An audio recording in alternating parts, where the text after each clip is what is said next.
Hey, what's going on, everybody? How are you doing? Happy day, everybody. Hope you guys are doing super good.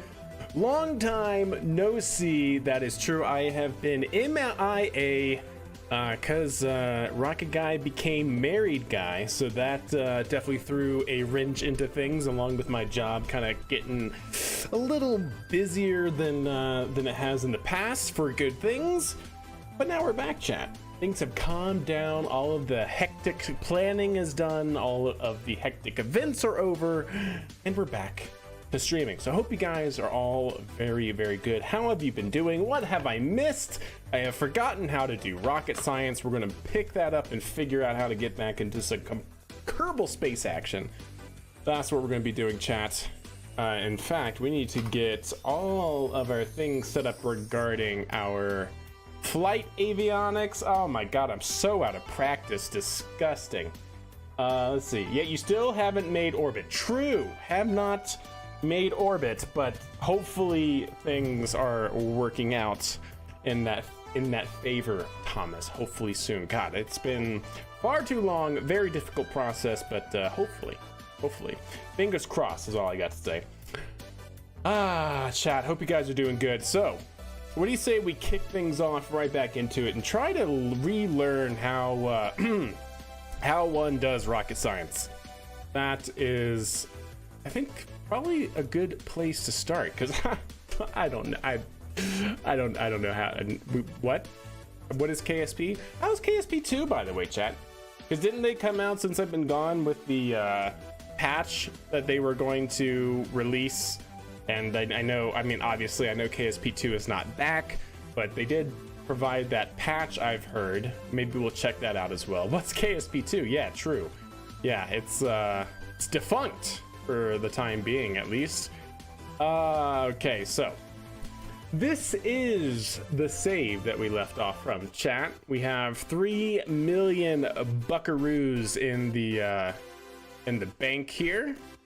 Mission control, what do we have as our active? I have no idea where we left off, chat. That's what happens when you're MIA for like a month and a half. But anyways, yeah, that's true. Thomas also did not make it to orbit. That is very true indeed. Cheers, everybody. Little nighttime tea. All right. Build a new surface outpost on the moon. We're not there yet. No. Explorer Kerbin.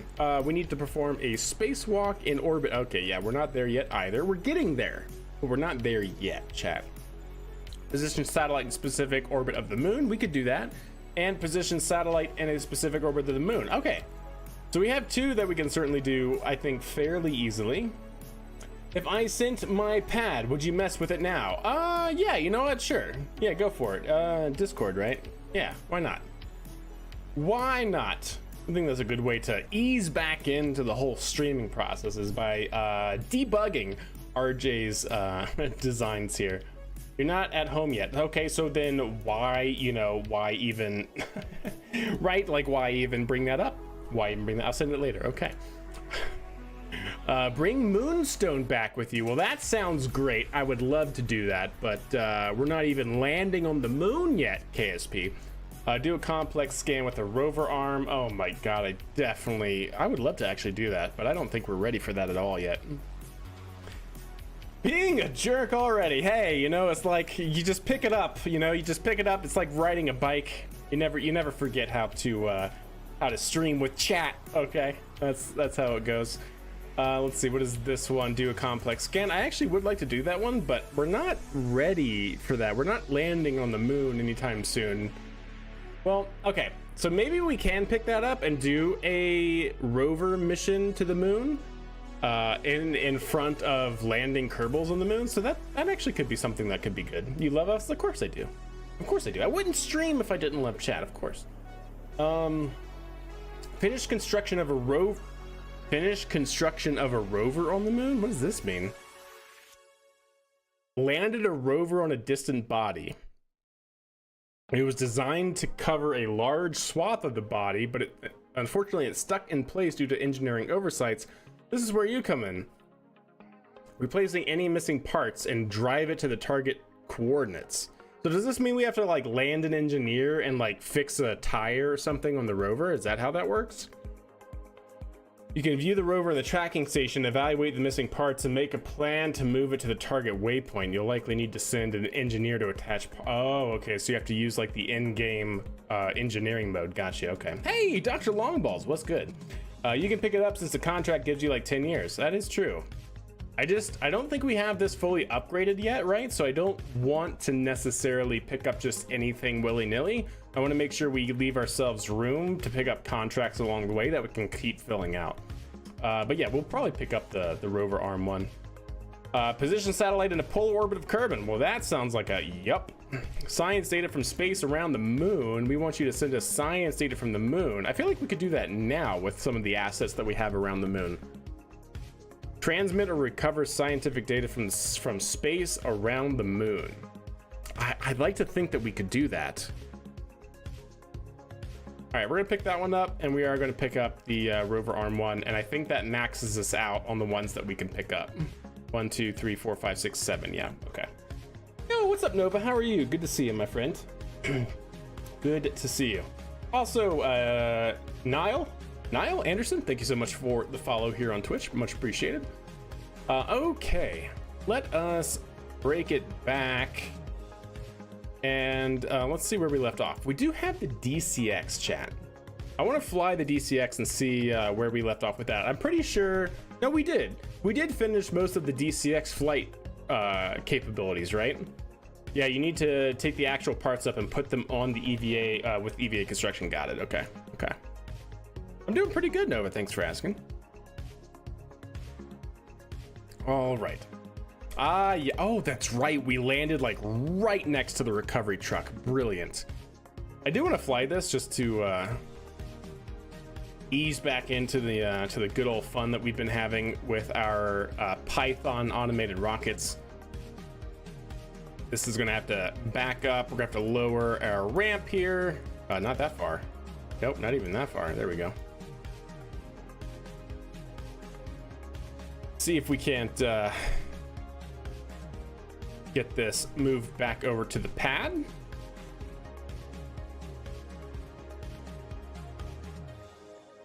Oh yeah, chat. Okay, and then this needs to come down a few degrees. Perfect. Does this need to come down even more, or does it this that needs to come down more? Might be this that needs to come down more.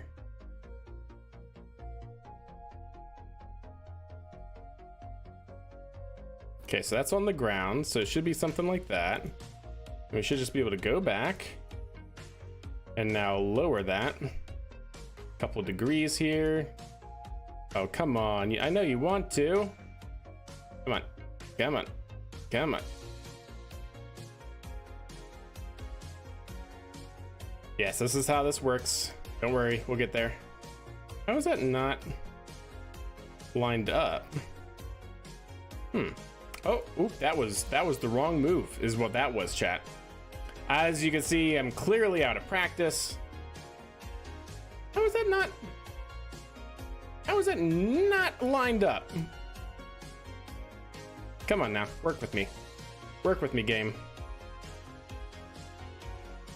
That is wild. Okay, there we go. I was about to say, that is wild. That is not connecting.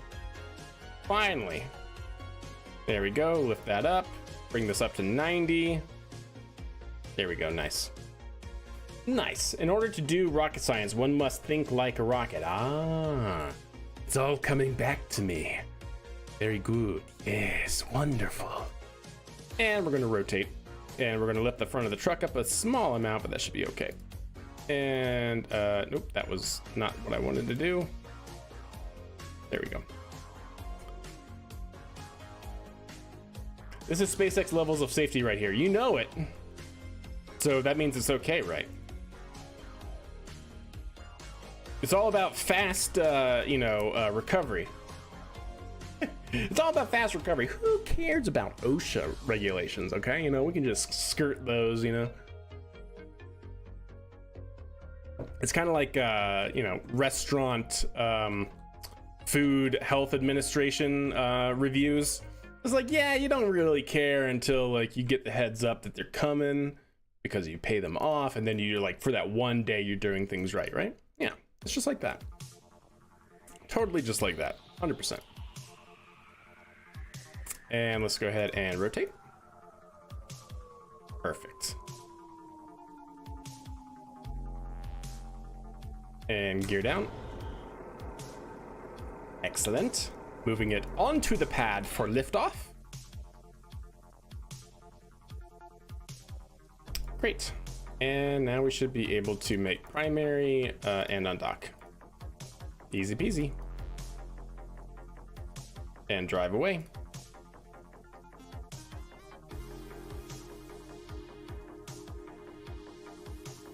And there we go. Rockets on the pad. So in a perfect world, we should just be able to refuel it, load up our flight avionics, our flight control systems that we've automated in Python, and have it just work. That'd be ideal, right, chat? So let's open up our handy dandy VS Code. DCX simple test. Let's see what altitude we are going to. We're going to 69,000 giggity. Excellent. Let's move back over here. Let us load up our fuel and our oxidizer. So if you're wondering what mod this is Kerbal Constructs. Gives you the ability to place pads and these resources that you can actually then use to fuel your system on the pad, which is pretty nice. And there we go. We should be fully fueled and ready to roll. So without any further ado, let's see where we left off with this capability, which I'm pretty sure it should get back to the pad, right, Chad? We've done this enough where ideally this will be fully automated up, belly flop like Starship, and land back on the pad under propulsion. That is the ideal scenario here. So let's just click play and I guess see what happens, chat. All right, here we go. Let it load for a second. It's got to connect to KSP and all that stuff, so 3, 2, 1.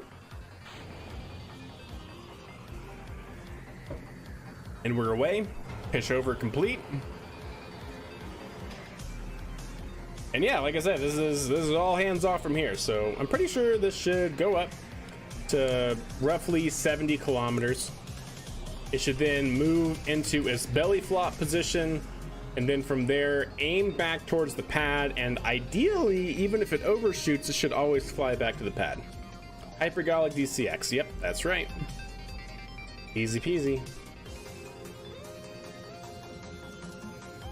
It would actually be like, I would really like to get somewhere in this save where we can actually use this for like landing and taking off of Duna.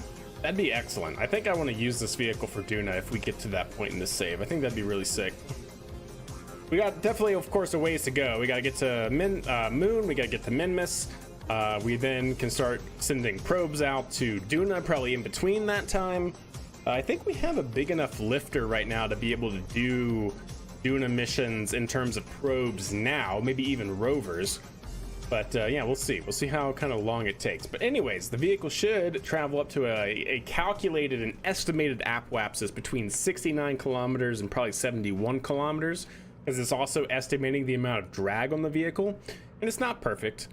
So we're targeting 69 kilometers, but that usually means that we'll stop somewhere between 70 and maybe 72 kilometers in altitude. All right, should be coming up on the shutdown. There, oh, a little higher. There we go, 76. Yeah, fair enough. We can probably continue to tweak that, right? Because really what's happening here is it's calculating a Euler integrator at every time step. And I'm pretty sure that we can definitely improve that. If we really wanted to, we could set up, I don't know if a Kalman filter is probably necessary, because we actually get the exact states of the vehicle, so we don't have to necessarily estimate anything other than the drag. We could do something like a Kalman filter eventually. The Kalman filter, for those of you who don't know, is just a way to take measurement data from sensors and estimate a future predicted state of the vehicle. And that's kind of what we're doing here using an Euler integrator method. that we set up in Python. But Kalman filter is a little bit more robust, or at least it can be. All right. So like I said, we're cruising up to roughly 76 kilometers. Seems fine. And we'll see what we can do here.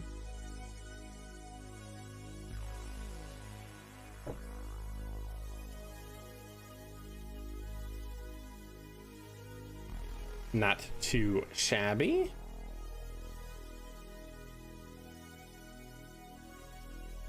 A DT could probably be increased so we can run faster, even though we might have larger gaps. There's a lot of things we can do for it. A lot of stuff. Or you know what? We could actually make it even a parallel thread using KSP, or not KSPs, using Python's threading capability, so that way it runs offline and isn't waiting necessarily for the game state. Because it only needs the game state like every, so often to run a particular simulation that it's basically doing. All right, there we go. Moving into... Uh-oh. Ah! Wait, what? Well, that hasn't happened before in a long time. Oh, did I accidentally, before running it... Did I accidentally, before running a chat, type something? I think I did. I think that's exactly what happened. Fat fingered something, chat. All right. And we're not going to be able to revert this. That's fine. What to do, chat? What to do? Standby. Standby. We got to get this on the ground. So we have some time. Let's get into test here, because I'm pretty sure I have the necessary code here to target a retrograde and then a landing burn. It seems like that's a yes. So hopefully I can just run this. Yeah, hopefully I can just run this. So I want test hover slam. And test hover slam is correct. So let's just go ahead and run this and see what happens. There we go. Possibly save, chat? Question mark? Maybe? Maybe not. Oh god, no. Actually, no. Actually not even close. Standby. Yeah, I'm gonna have to fly this in manually and then switch over to that when we can. Okay, well this is fun, chat. Yo, what's up, Cosmo? How are you doing? Doing well, doing well. So we are working with Python to automate rockets in KSP. That's the short of it right now. And so this is a test vehicle, and I've screwed up the code, so now we're having to fly it manually just to get it back on the ground. But we'll see. We'll see. We should be okay, I think. Uh-oh. Uh-oh. Tease it. Tease it. Tease it. Yep. Aerodynamics are a thing. Manual flight of this vehicle is not recommended for obvious reasons. But we're good. There we go. There we go. Bring it up. Bring it up. Nope. Come on. There we go.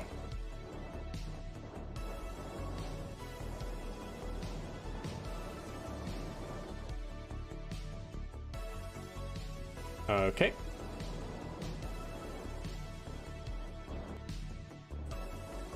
Okay.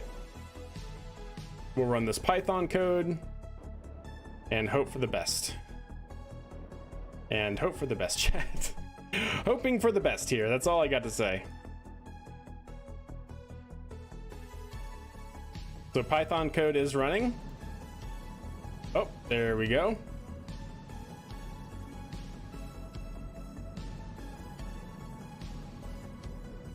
Okay. Fine. This is fine. This is less than ideal, but fine. No landing gear? Okay, this is great.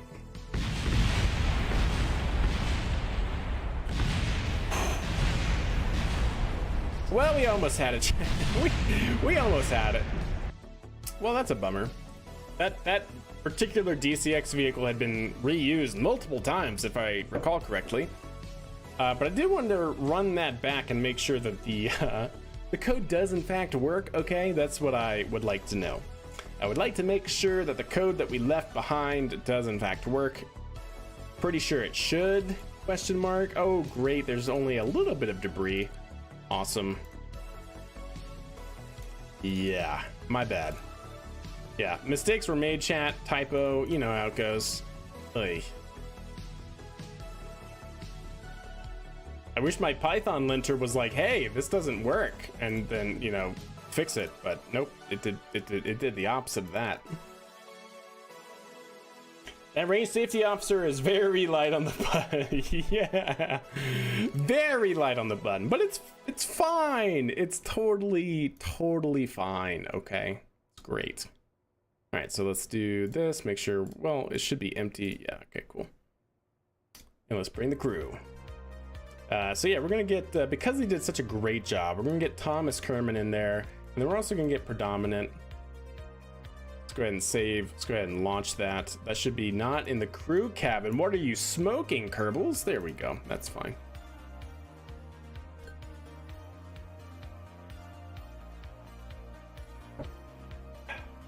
I've never seen this idea before, but you deserve much more support than this. Well, I appreciate that, Cosmo. Very much appreciated. I have no idea how any coding works, so I'm just going to go along with it. You know, thank you for reminding me, Cosmo, because I actually have gotten, I think on my last stream, so I've been gone on a hiatus for like a month and a half, because got married. And somebody asked me in my very last stream, which was like a month and a half ago, to put up a tutorial video on how to basically do what we're doing here. And I need to do that. So now that we're back, and we're back to ideally a consistent streaming schedule like we were for several months before all the wedding hecticness got in the way, and the job as well got hectic as well. Hopefully we can get that video up and running.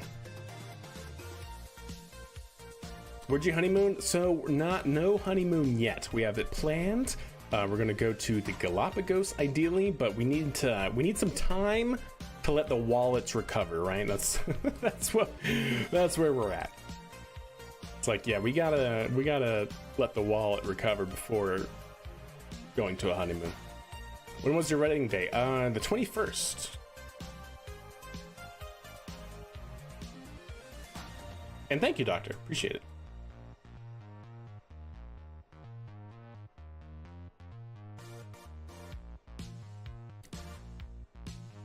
Excuse you? I looked over for a second, chat. What? I'm sorry. Hello?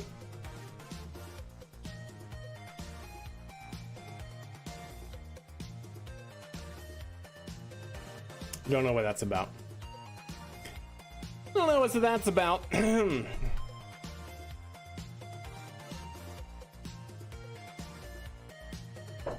Yeah, we're just not gonna worry about that. And we're just gonna run it back. Just gonna run it back, chat. Yeah, I really cannot wait. Unfortunately, the next tier of tires that I would really like to use is on the very last tech tree unlock for rovers, right next to the super large rover wheels for some reason. I don't know who made that decision in the tech tree design, but you're a horrible person, and I hope both sides of your pillow are hot tonight. Absolutely, just why? Hey, what's up, Element? How are you? The stock tech tree makes no sense, yeah. The KSP guy, what's up? All the wheels off this, yeah, I know, exactly, that's what I'm saying, like, why? I look away for 1 second, and all the wheels pop. So we're just gonna take it nice and easy here, and hope they don't pop again?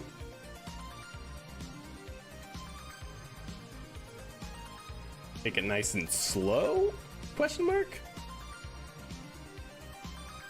So you're saying it was you, KSP guy, you looting into the stream made the rover wheels pop. So I blame the KSP guy. That's who I blame. All right, we're gonna get this lined up here with the scorched part of the pad best we can. Go away.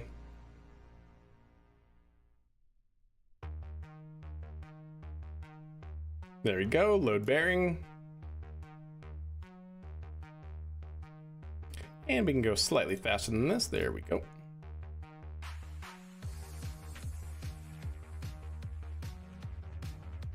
Gear down. I am streaming on another service, Cosmo. I'm sorry I didn't see your message. And I appreciate it. Yeah, I'm streaming on Twitch. I think the link should be below the YouTube. And also for those of you on Twitch, I'm also streaming on YouTube. So there you go. So that should be good. Let's go ahead and rotate this forward. And then we'll also undock, bring this down, and drive away. And now we can bring this up. There we go.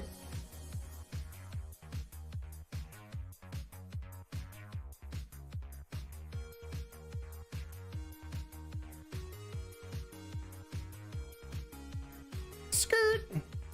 Good enough. All right. Cool. Fantastic, in fact. All right, so real quick for those in Twitch, if you guys don't know, I do run ads manually to try and reduce the amount of ads that Twitch runs. So I'm going to run a short ad break. We're not going to launch or anything like that, so we're going to make sure that we do it in some downtime as I fill up everything, run through the code and all that jazz. So I'll be back in like a minute and a half or so, and then we'll get into the launch, the test of the code, and then hopefully launch of a space shuttle. That's the idea, chat. So once we get into this, space shuttle launch, all of that jazz, and we'll figure it out. So I'll see you guys back here in a minute and a half. In the meantime, we will go ahead and see if we can't fill this all up. That's going to be 2068. There we go. Once again, if you're new to the stream and wondering what mod this is that gives me this pad here, as well as these resources that we can take from the tanks, that's Kerbal Constructs. So we're just going to use that to fill our rocket up. And then we're going to take a run through our code and ideally figure out if it works as is or not.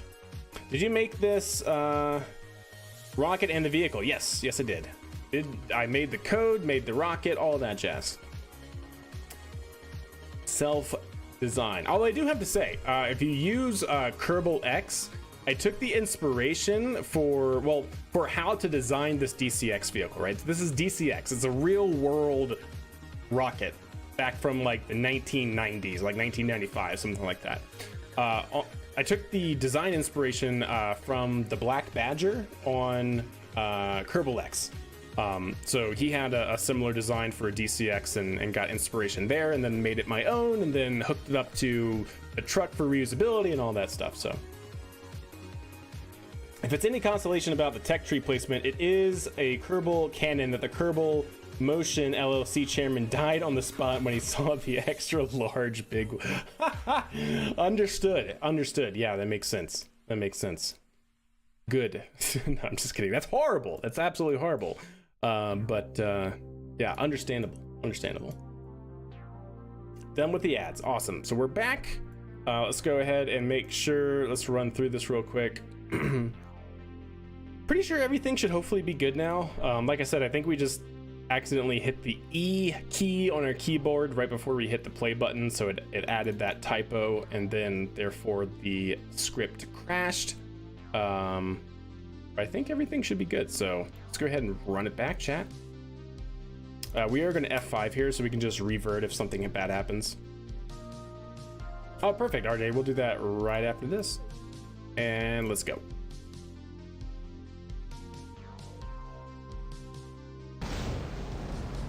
It's because I'm not consistent, Cosmo. I think that's probably definitely my downfall, because I do have a full-time job, so I'm not able to stream consistently, and then also I was, like I said, off on a 1.5 month hiatus, and then also YouTube is not my original streaming platform. I started on Twitch, and so I just recently started dual streaming on both platforms, so give it time. You know, we're building up that community on both sides.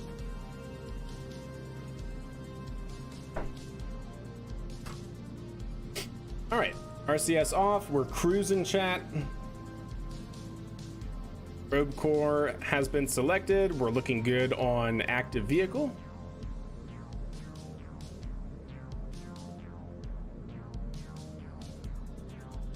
This API has been deprecated? Oh my god, really? Well, you are the first Pulse person to use that API, I guess, in a long time, so I'm gonna have to update that, I guess. Visit API crunchprank.net, huh? Fun. All right, well, I guess I have to figure out another followage command. Add that to, oh, I don't have my notebook here. Gosh dang it.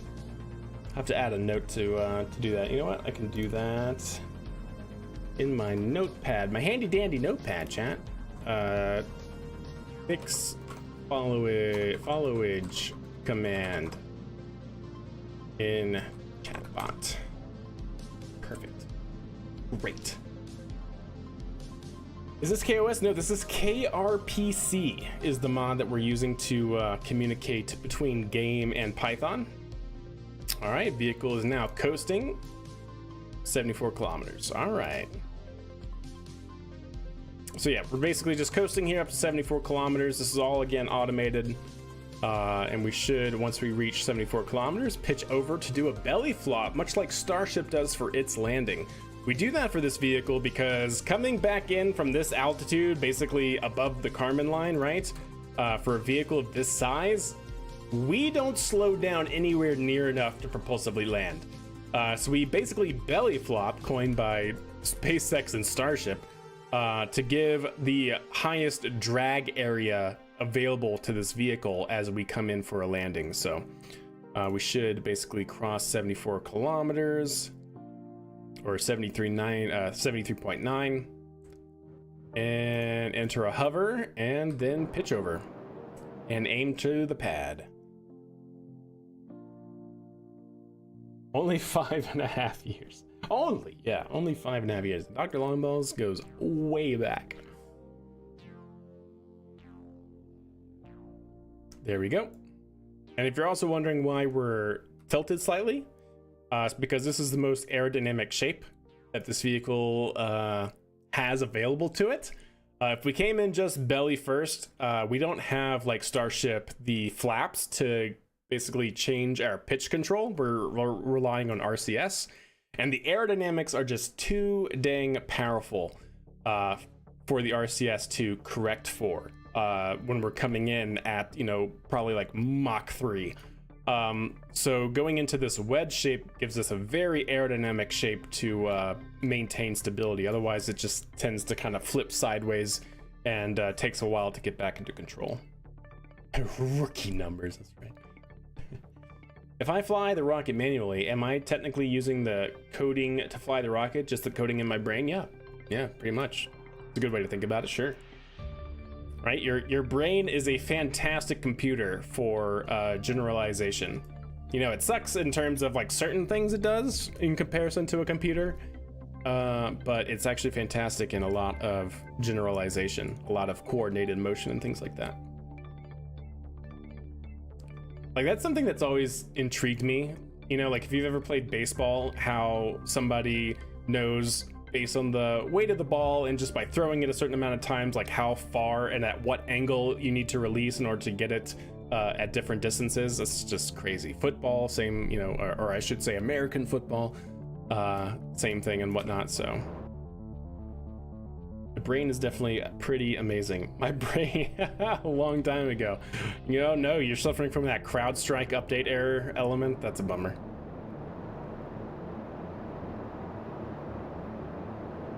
There we go. See how pretty stable we are? Slight off angle, but that's fine. There we go. And now the vehicle should go into a normal configuration, flat face first, because that gives us the most lift. And now we're flying back. We can actually see, yeah, the calculations output. So we're in mode 2B, that is tracking the pad. We are 7.3 kilometers distance away from the pad in the 2D plane here. We are moving towards the target at 140 meters per second, and our current target angle of attack is 10 degrees. Or sorry, pitch angle, not angle of attack. So as you can see, as we get closer and we're still maintaining a lot of velocity, we're starting to target a higher pitch. So that's all tracking fine. Yeah, what's up, Cozy? How are you doing?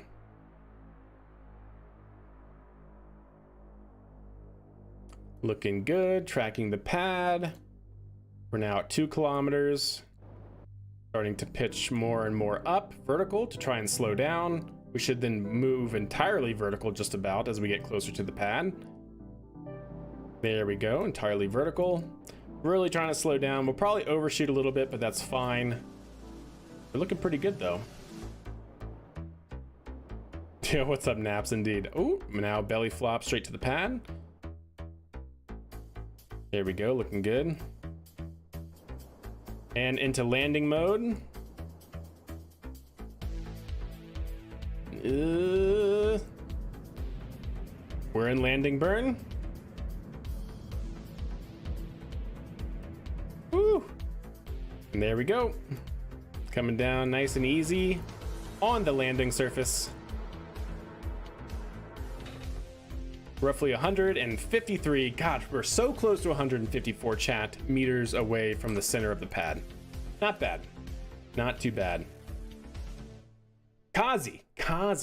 Thank you for the correction. Kazi, got it. Yo, what's up, Zeet? How are you? What's good? So yeah, that is what that is supposed to do, not what just happened when it exploded on the pad earlier. That's what it's supposed to do. So now what we can do, of course, chat, is back up our recovery truck.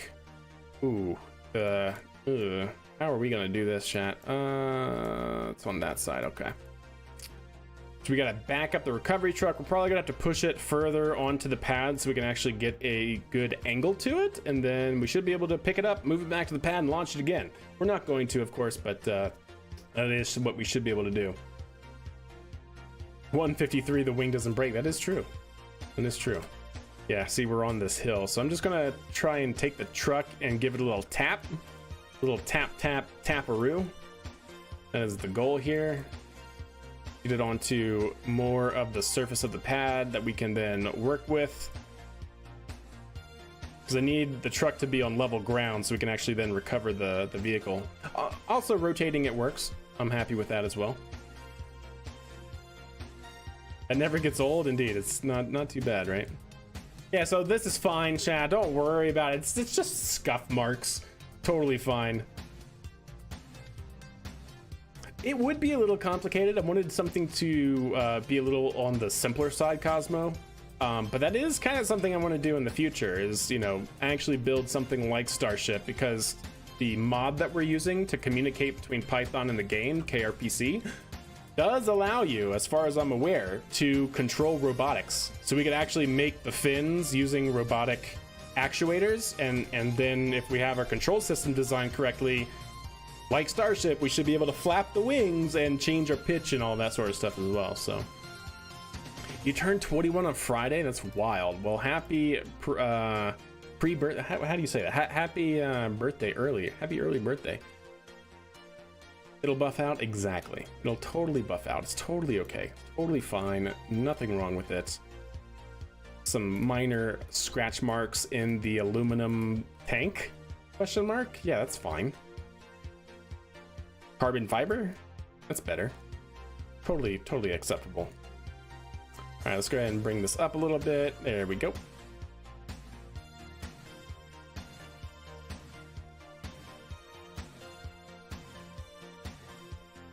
And bring it back.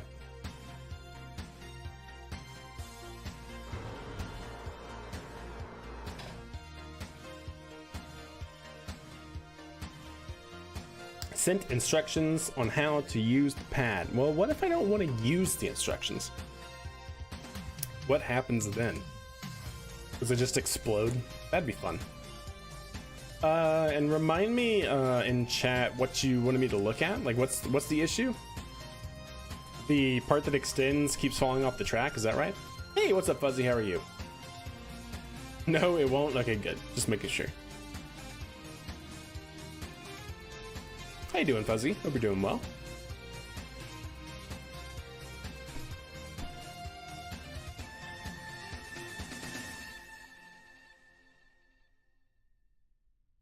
Just gotta tease it.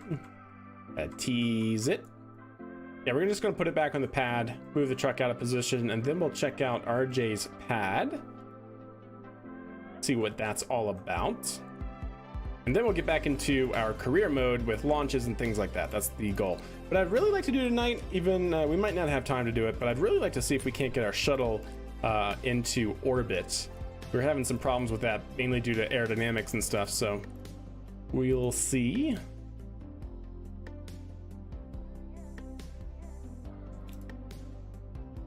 Yeah, what's up, 95? How are you doing? I'm doing excellent. Hope you're doing well. Suggestions, not instructions. Yeah, exactly. What shuttle? The CRV style of shuttle, our Mercury shuttle. I want you to try and lift a booster. Do you provide said booster? Oh, that is the wrong move. There you go. That's right there. That's good.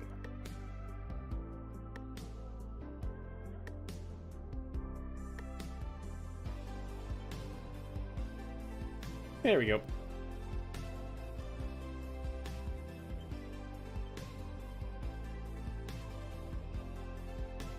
I got wings, so I guess I'm all right. Ooh, that sounds pretty killer to me. This just reminds me of how I need to work on a truck for the PRM project, Spaceflight Simulator, Space Agency stuff. Nice. Is it an SSTO? This one, it is not an SSTO. We could probably make it an SSTO, but it wouldn't get any sort of useful payload. We'd have to take out like the crew capsules in there and stuff like that, fill it up with more fuel. It could definitely do it if we did some modification, but nothing useful. I want to use this for like either lunar and or Duna. Sorry, Mooner, not lunar. This is KSP, not real life. Mooner, Minmus, and Duna landing systems. It's kind of what I'm thinking I want to use this for, and tourist, and to test our flight avionics in Python. That's kind of the whole thing that it's used for at the moment. So a little bit of both there, Cosmo. A little bit of both. Add rapiers and nukes. Ah, to this? Okay, sure. Great idea. All right, so let's go to the Space Center. Let's, I guess, download. Yes, launch stand truck. Okay. The rocket is on the stand. You undock the crane from the pad via the top docking port on the rocket. Then you roll the crane back, launch the rocket just to get rid of it, sending the integration truck. Okay, just look. Okay. Well, let's see what happens, chat. For these of you who don't know, a viewer in chat wanted me to check out one of his craft files to see how it goes. Let's go ahead and cut you, move you into here. You know what? Let's actually, let's go quick to main menu. Make sure we go to a save that has everything, which I think is this one.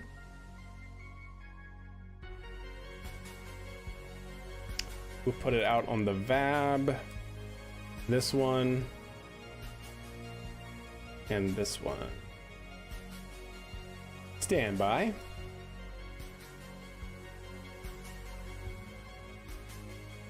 There we go.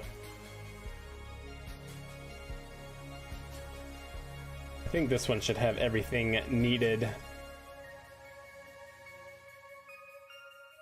If it's something that's coming off of the rails, the current issue is the moving section likes to come off the rails. I think the track it's on isn't very strong. Okay, we'll check it out. Dun, dun, dun, dun, dun. Space shuttle, my beloved. Ooh, that is nice actually. Look at that. Very nice indeed. Are those flags with the shuttle tile? Is that what that is? Flags with the shuttle tile? That looks pretty clean for sure. Nice. Okay, don't mind that, chat. It's just a Falcon 9, the remnants of it. It's okay, it's fine. Prepare for failure. Preparing for failure.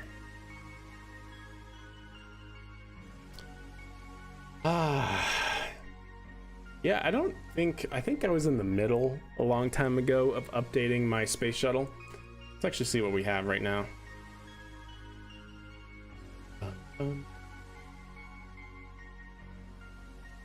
because we should have the space shuttle. Well, we have two shuttles, right? But I'm talking about the actual STS orbiter. But we also have the Dorito shuttle in this save, I'm pretty sure. So let's see. So yeah, we have the Kerbal Clipper. If this is the right version. Oh god, I have no idea what version we were on. KDS Mark III. Is this right? That doesn't look right. Is it right? It might be right. Oh, it is right. Yeah. So we had this. This is our Dorito shuttle. This is built after a Lockheed Martin concept. No, I'm sorry, not Lockheed Martin. Martin Marietta concept. Back in the 1960s. It flies pretty good. We used it for a while in this safe as a reusable space transportation system. And then if I go further, we should have the STS orbiter, STS flight ready with the pad. Ah, yes, there you go, RJ. Good. Yep, and then we have this guy. Yeah, so I was in the middle of upgrading this version because I actually did similar to what you had, 95, which is use those grip pads for the wing strake to blend that in. And then I also redid the ohms pods here as well. Yeah. Good old shuttle chat. This flies really well too. This can get like, I think a full orange tank, 17 tons on orbit pretty easily. All right, let's get into what RJ gave. You wish it had heat shield tiles? That'd be pretty nice.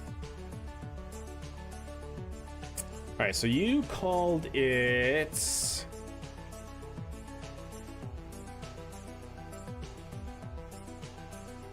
What did you call it? Launch. Okay, so we need L.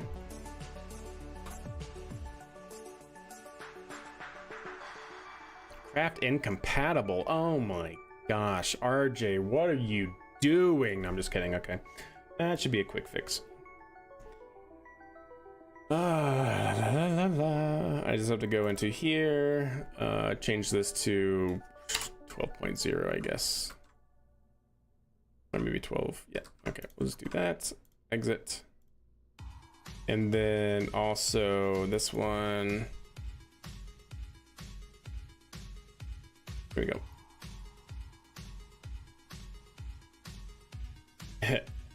Bah. All right, that should, I think, fix it. I don't think I have to continue to, I don't think I have to bring it around. How many parts is the orbiter? Mine's around 170. Yours is 170. Oh, yes, of course. It's because you're using flags. Yes. If you're talking about this shuttle with the Dorito shuttle, 773 parts. And if you're talking about, let's see, what about the shuttle without the stuff? 614 parts. There you go. Yeah, I don't use flags. I use panels for my heat shield tiles. So there you go. And then with the tower, of course, it's 971 parts. So that's a thing. All right, let's see. Does that fix the issue?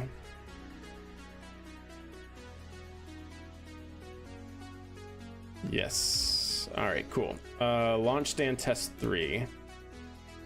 Oh, mech jet core, don't care. You like your frames? Eh. Ooh, nice. Yep, that looks pretty solid. Let's go ahead and take you, gizmo you out so you're away from the pad. There we go.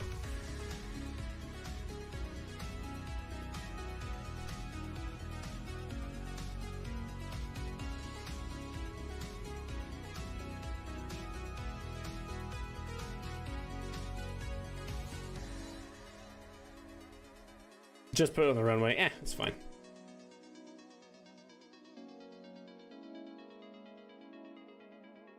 Preach, yeah. Frames, what are those? If you're not at least in yellow clock speed in KSP, what are you really doing with your life, 95? Come on.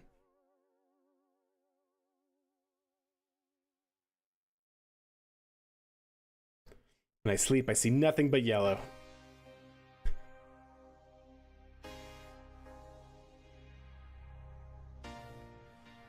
You enjoy your sanity? Well, well, here's your problem. The lags? Were we lagging? I hope we weren't lagging. Seems like we still have good connection, but maybe. A 24-hour stream? I have work in the morning, so that's a negative. Sorry to say. All right, so the booster is there. So you're saying to do what? Dude, I actually really like this. This is pretty nice. Okay, yeah, so the lag. Okay, I understand the lag. Okay, chat, I see it. Oh my god, the lag. It's because we probably have, well, we have a lot of parts in physics range right now.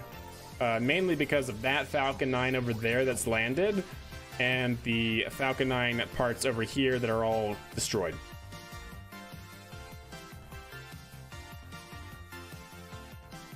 Go to the booster inner stage and undock. Okay.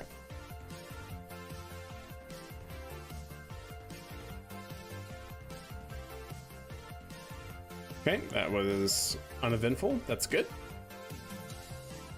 All right. All right, so you have... So what is what here? So you have these gizmoed into place for your track. That's good. Okay. Frames per second or seconds per frame? Exactly. Does it matter?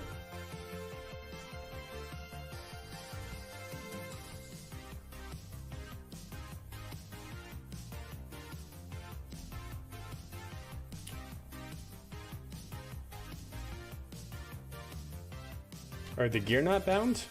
Okay, gear not bound.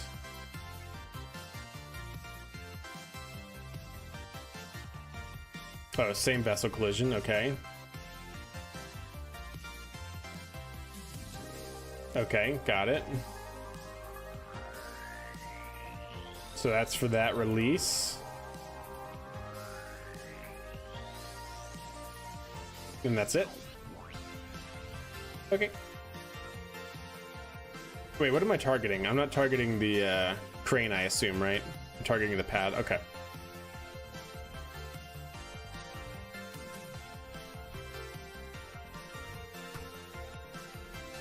Okay, there's same vessel interaction. So I should be able to switch to the crane.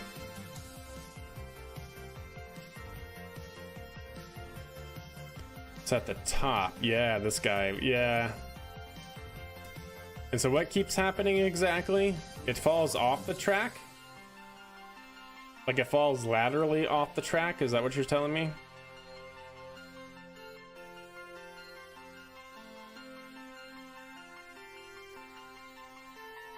The wheels flex. Oh, underweight, the wheels flex, huh? Interesting. I think that's why... Yeah, I think that's why EJ made his crane the way it is. So if you remember EJ, right, he basically had another telescoping arm on a connected to a tube, and that tube was then placed through basically a structure like this, like your guide rail, that was made out of fairings, and that allowed him to be able to push it back and forth, and then it was just resting on the tube was just resting on, you know, the fairing structure, like actual rails. So you didn't have to worry about the flexing of wheels because of the springs and stuff. I assume your springs and stuff are maxed out. Oh no, they're not. I guess they shouldn't be maxed out. Is that a problem? Because if you're bottoming out, that does cause issues in KSP. Essentially, it could cause problems. Because when you bottom out the springs and everything, they have no friction and some other kind of like undetermined physics. But anyways, let's see. Like, how is this holding up otherwise? Like, your structure here isn't bending, right? No, it's not. It doesn't look like it.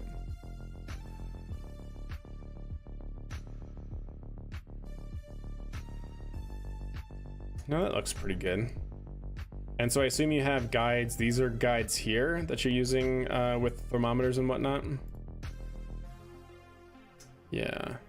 I mean, it looks like a pretty solid setup, honestly. It's just, I think it's a limitation of the game if you're having your wheels flex. Because if your wheels are flexing, I mean, I don't think there's a way to keep that from happening.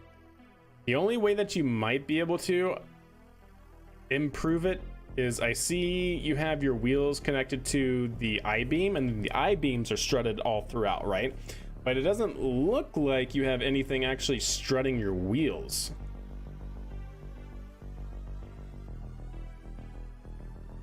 Like, you don't have anything connected to your wheels, like running a strut between them, because that actually does help if you can strut directly to the wheel system. I do that on my trucks that you saw me just use for the DCX. That might do something. Actually, I really like the crane setup though. Got some really good height here. Because this is something that in my career, my other career save, right, chat? We were developing cranes and like constructing rockets on the pad and stuff like that. Very similar to this. And it was always running into issues on how can we make the crane taller without like running out of part count and things like that. But it looks like you really got the height out there, which is really nice using these SRBs. I dig it. Yeah, I'd give that a try. I mean, honestly, yeah, I think, goodness, either just having pistons do it, using a similar construction as EJ. That's kind of what I'm thinking. There's a few avenues to try for sure. Let's see, if we go to part here and we go down to aim camera. Now what I should be able to do, right? Yeah, a few things to try for sure.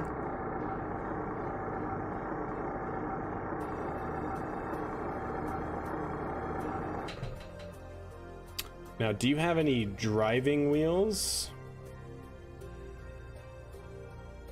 Or do you do the try and true version of getting something and pushing this out of the way?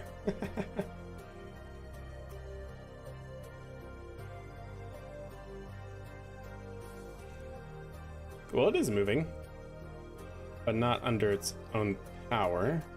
So yeah, how do you move the crane? Can you just wiggle it?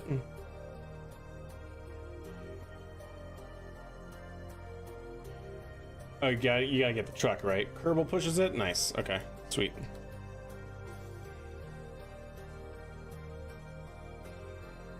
Yeah, a little hop, no worries.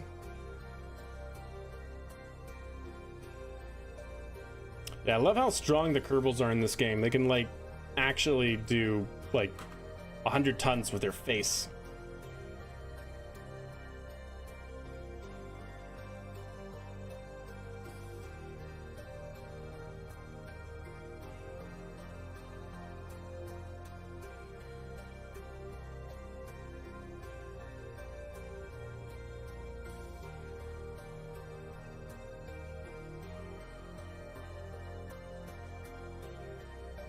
Come on, you can do it. Oh my god, too many parts? The lag is unreal. Yeah, it's because I should really clean up that debris over there. It's really not helping at all. So I think we have probably several, like probably over 1,000 parts in render range right now with that destroyed Falcon 9 over on the side.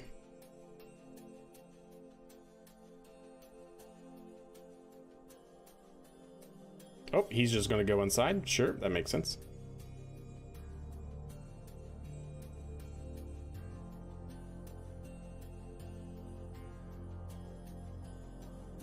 There he goes. It's moving. Slowly. Slowly but surely it's moving. Not bad. There is KSP. Yeah, it's so we have a destroyed Falcon 9 there. We have a destroyed Falcon 9 there. And each Falcon 9 is, I want to say 600 parts. And there's a Falcon 9 over there. Mainly because if I can show you, the reason why the Falcon 9s are so expensive computationally, in terms of part count, is because we made our own grid fins out of thermometers and propeller blades, because the stock game doesn't have grid fins. So each one of these grid fins is like 60 parts, and we had 4 of them. And I don't think they got destroyed in the landing, so yeah. Oops.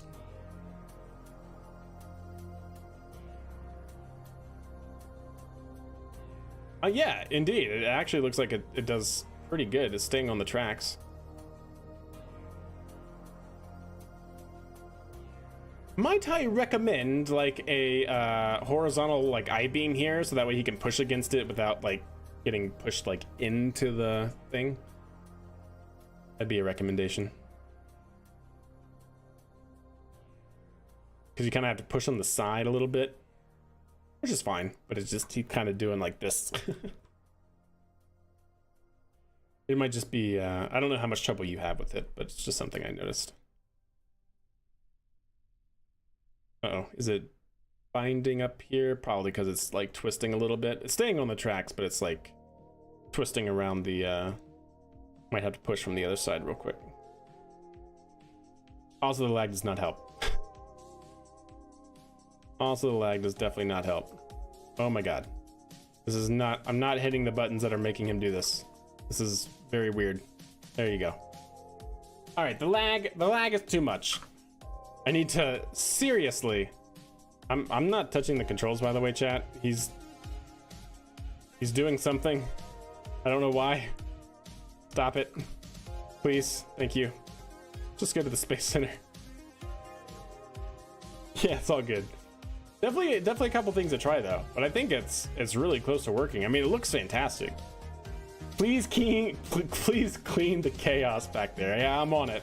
Don't worry, this isn't our normal save. This is my screw around with things save. But yeah, we should probably clean up all of those parts.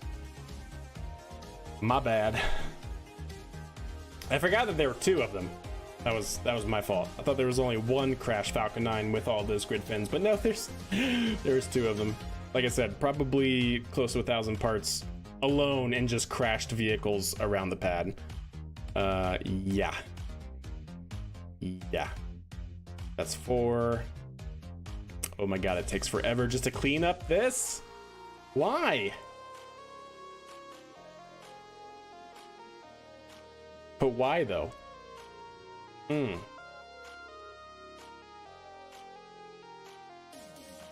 I still cannot believe that they never made like a clean all debris, like a clean up KSC. That should totally be a button that they gave. Or like if you have a debris field here, you should just be able to like clean all debris, you know, like clean up all parts when they're in proximity like that.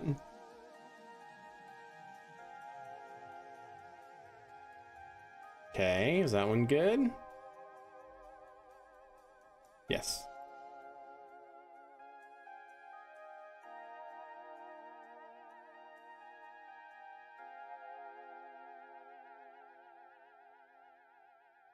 Very good.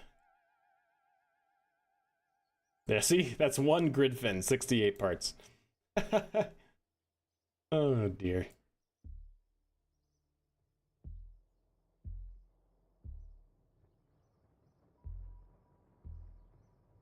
There's another grid fin, 66 parts. There's another grid fin, 58 parts. There's another one, 57. There's your 4 grid fins. That's 200 parts right there. There's 94. That's the rest of the rocket. Yeah.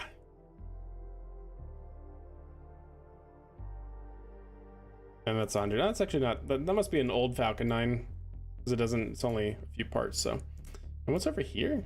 I'll recover that. Might as well just clean it up while we're here, chat. Ah. Oh, it's the Clipper. We actually have a Clipper shuttle over here? What the heck? Let's see. Did we divert and land somehow on the desert airfield? This was the, should be the Dorito shuttle I was showing off earlier. Should be the Dorito shuttle. Come on, KSP. I know, it's a lot. I'm asking a lot from you, but you can do it. I believe in you.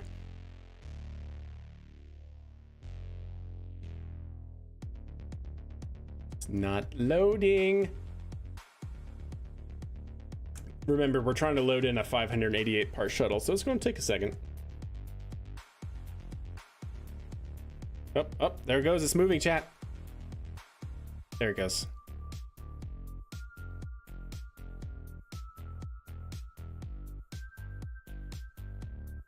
Still loading.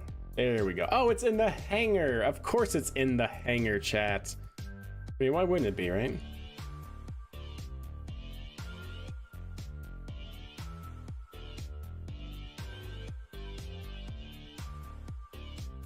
How did we get a dream chaser on the roof?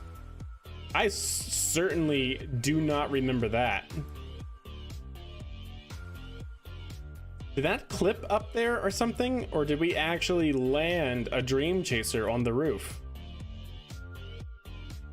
That must have been in the hangar and clipped.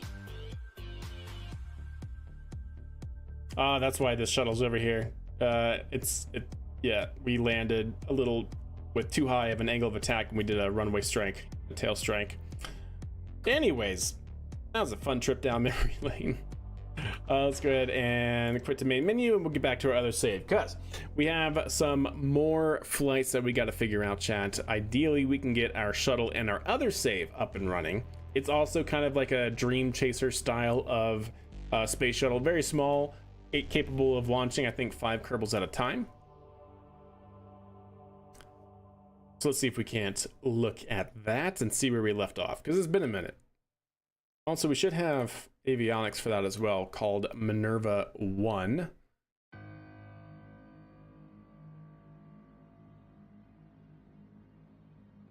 And do we have any other one? No, it's only Minerva, okay. I think this should be already set up for our space shuttle right now, so that should be fine.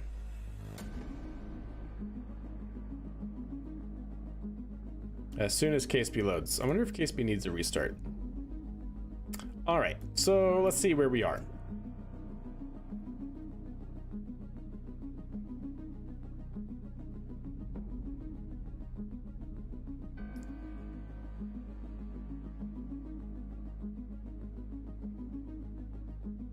KSP might need a restart. I don't think it should be taking this long to load.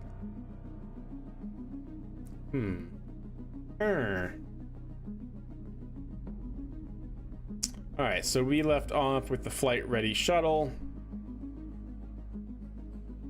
Yes, here we go. Yeah, so this is our little shuttle here, designed to carry 5 Kerbals, 1 in the cockpit and then 4 in the crew cabin. Everything looks good. One thing we are going to need to figure out, though, is under control. This is definitely going to have more. These are probably going to need to be gizmoed out a little bit as well.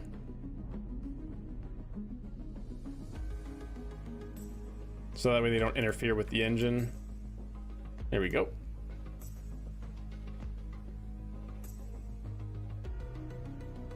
So that seems okay. These should be inactive on pitch and roll. Inactive on pitch and roll. Inactive on yaw. Good.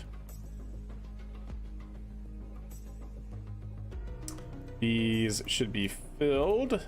Good. Internally, these should be filled as well. That's good. For the other ones, doesn't it have another pair? Could be wrong. I don't think I am.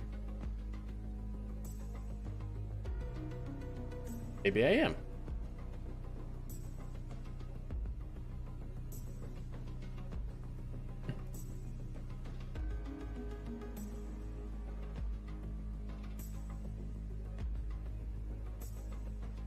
Okay, that's fine.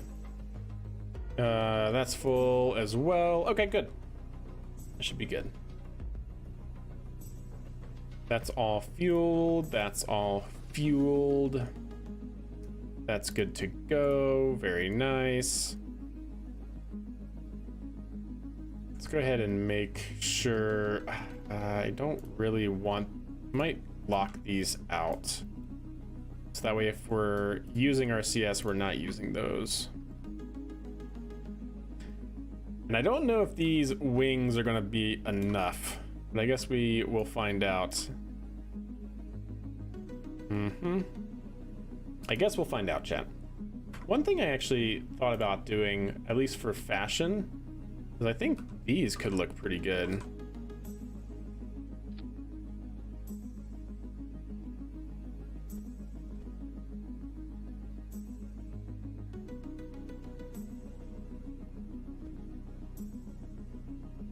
Ooh, yes, okay, 100%.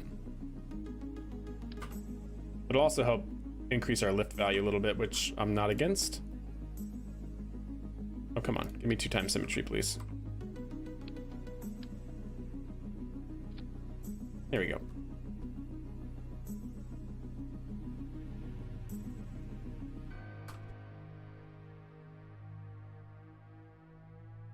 Yep. Got another one.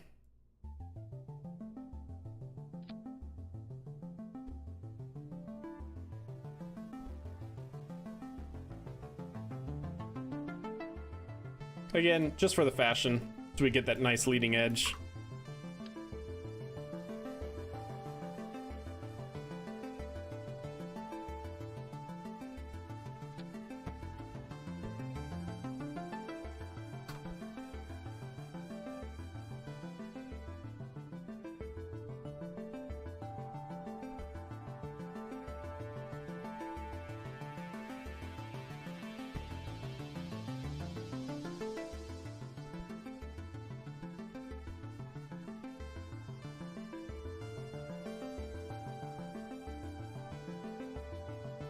Something like that.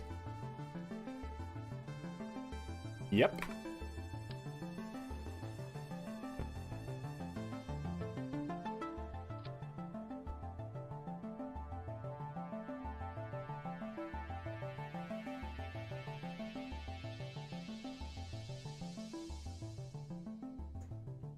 Come on.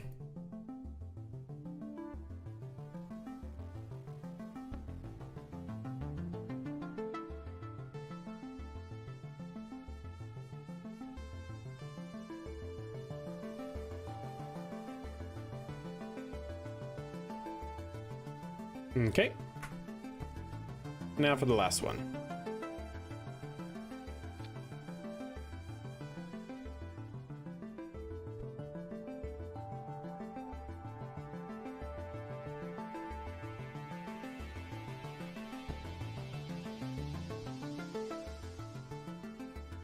Ooh, yeah.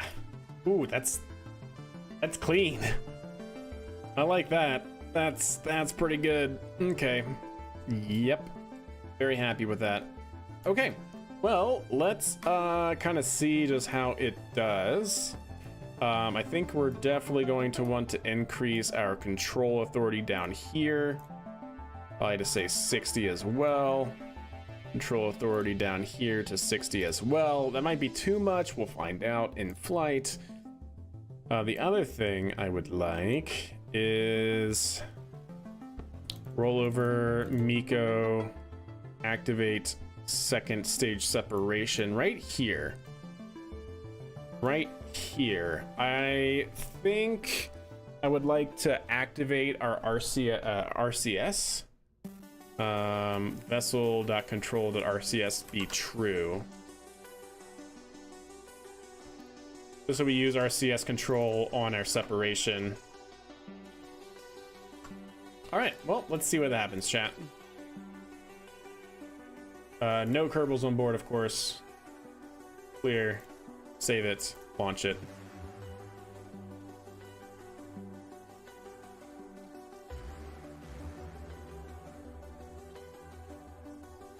Do we have a DCX out there?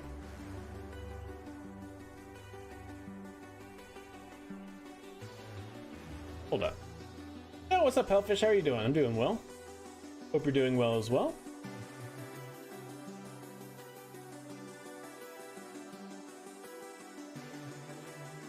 Oh, and Five-Tail here asked for a drink. 1 second. 1 second. 1 second. I gotta get my water.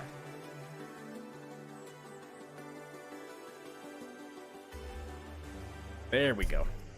Perfect. I was truly feeling a bit parched.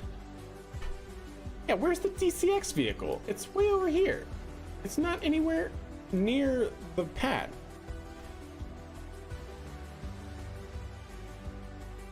This is outrageous. I don't know if that was just a glitch or what. So hopefully we can just run it back without having to recover the DCX vehicle. The DCX vehicle is all the way on the other pad, so there shouldn't be any recovery required of that vehicle. No Kerbals on board. No Kerbals on board. Sure.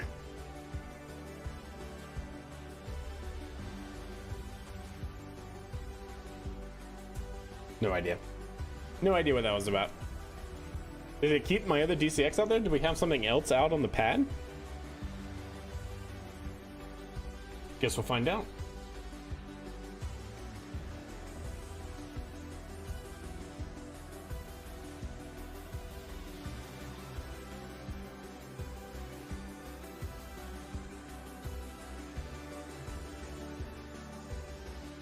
And while this loads, chat, and while there is some downtime, I think I might run another quick ad break on Twitch side, just so that way we don't get any interrupting Twitch ads during launch.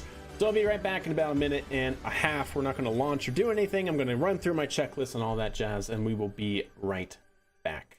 Boom. So that should be running. So yeah, did the DCX vehicle get picked up? I guess it did, chat. It totally did. Why did it count that as being whatever? Not gonna ask questions, right? Alrighty then.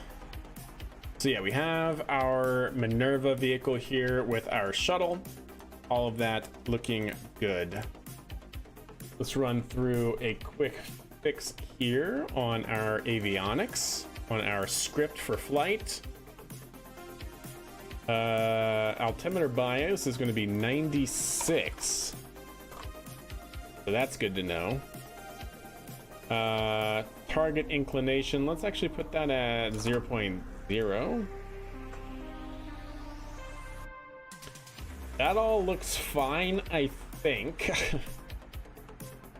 I really have no idea how this is going to behave, chat. From what I recall, it's not going to go well, but we'll see. I think the aerodynamics of the shuttle are still way too high for this thing to remain in control, but we'll figure it out. Okay. I think otherwise it's fine. Yeah. So it looks like we should be back off of the ad break. So that should be a-okay.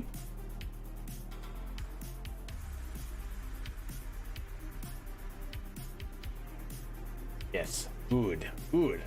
Okay, so our flight script here is loaded up. Let's go ahead and see what happens, chat. I have no idea what to expect. I'm pretty sure it's gonna go crazy, fall out of control, all that jazz, but that's what we're here for. So let's go ahead and run it.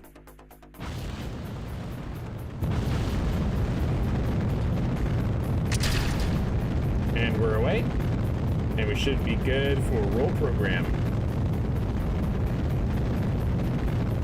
Roll program was clean. Should be able to start pitch over maneuver.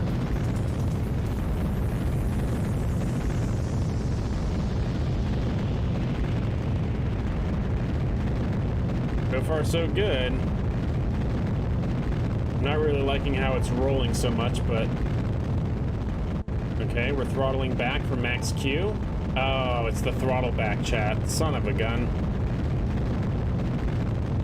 It's the throttle back.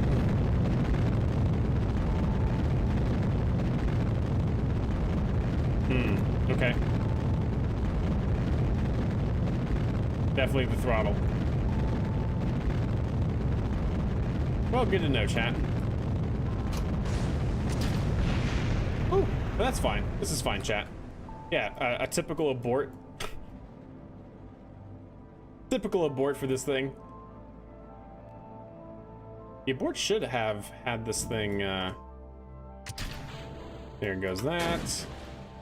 There goes that. There we go. Totally nominal. That should be on pitch and roll. That should be on pitch and roll, and that should be on yaw. Perfect.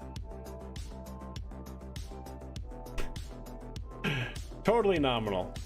Everything about that was wow, 12 o'clock. Wow, that got some distance. Heck yeah. All right, well, that's certainly a thing.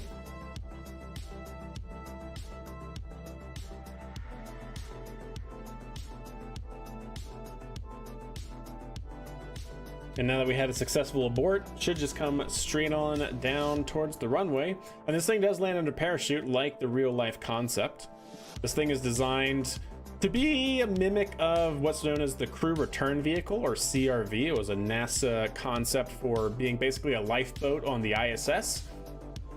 Basically, it was all lifting body design, a very small vehicle able to detach from the ISS with 7 crew members, and then land at like White Sands under parachute. Basically a big parafoil so that way you could glide in for a nice easy landing. Oh, something exploded.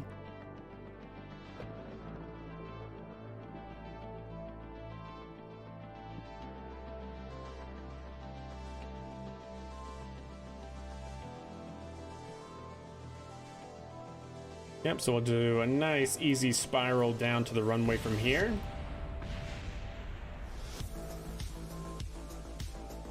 So I wonder if I have a, if I don't throttle down, but that's gonna have such a big max Q.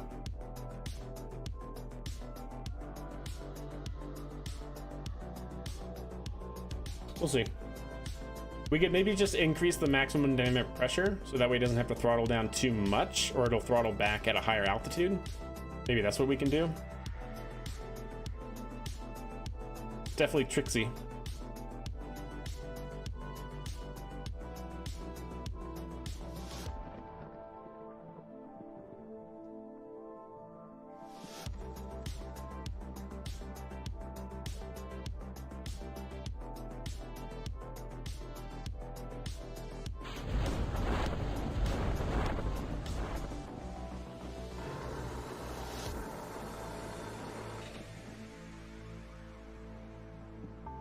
There we go. Sure. All right, let's try that again. So what if we take you and bump you up to say 24,000? That's probably too high. Let's go 20. Let's go 20.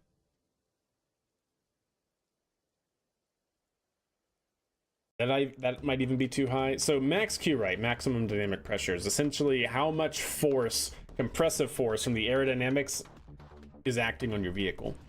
The maximum that occurs, right? Because as you're accelerating, you're hitting that atmosphere, which is not able to move out of the way. It's actually creating a drag force, or a dynamic force at that point. But then also as you get higher up in the altitude, or higher up in altitude, density, air pressure goes down. So your max Q, or your dynamic pressure tends to decrease over time as you get higher in altitude, all the way out to 0. So that's what we're kind of doing here. We're allowing the rocket to go faster at a lower altitude to hopefully reduce the throttle back and it losing control. But we'll see. We'll see, chat. See what happens.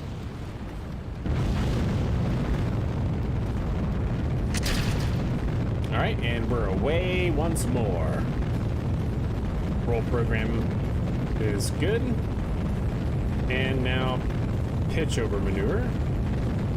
There it goes. Nice easy pitch. Cool. I wonder if I need to extend the wing segment like one more. That could help. I mean, any more wings at the bottom, of course, will help at the detriment of payload to orbit.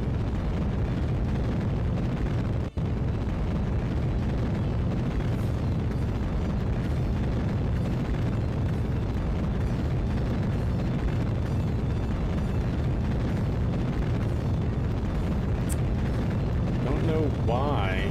We're not even throttling back. Something's happening there where it's definitely going out of control. How odd. What would be happening?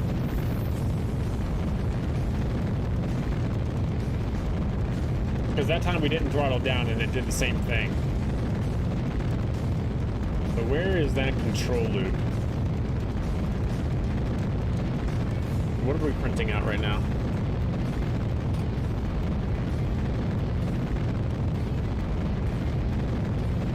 We're printing out this. Oh, excuse me.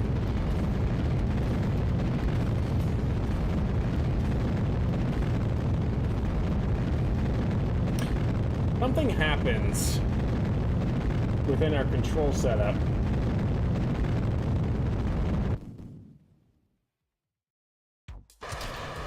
Uh-oh.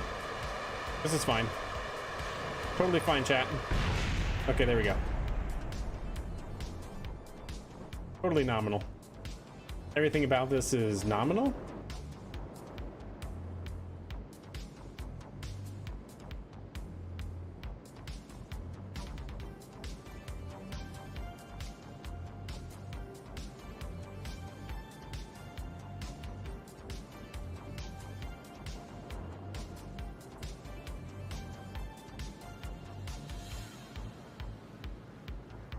Okay.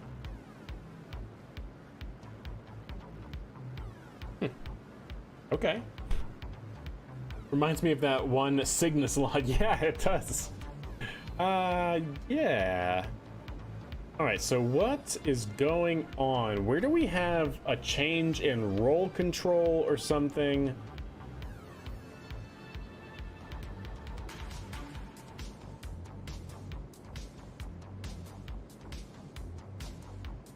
Is it when we're entering pit? No, because it enters pitch. We enter pitch maneuver.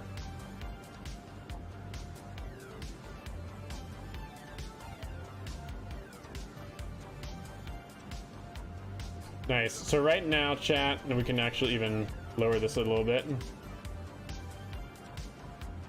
So what it's doing right now is trying to maintain 90 kilometers altitude apoapsis. That's good.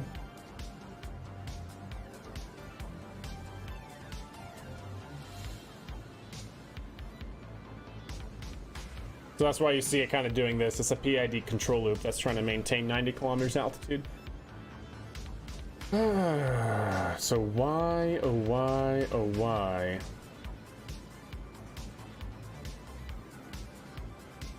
Where is it going? The brake. We have to delete that printout statement and see exactly where it starts.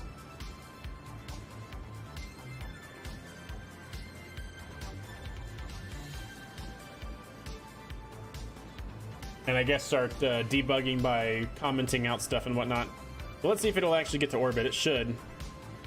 Oh yeah, it'll get to orbit, no problem, actually. That's good.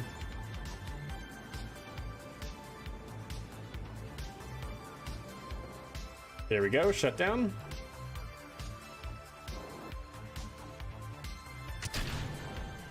And we're in orbit. So yeah, that's how that's kind of supposed to go. I won't pay much for it, but I'll buy it. There you go, yeah, 100%, totally. So yeah, this thing can get it to orbit, which is actually pretty nice, with some fuel to spare, despite an absolutely horrid ascent profile. So that's good. All right. All right, let's bring back our script here. What are we doing? We have that, that's fine. We have that, that's fine. We tune our PID gains, that's fine.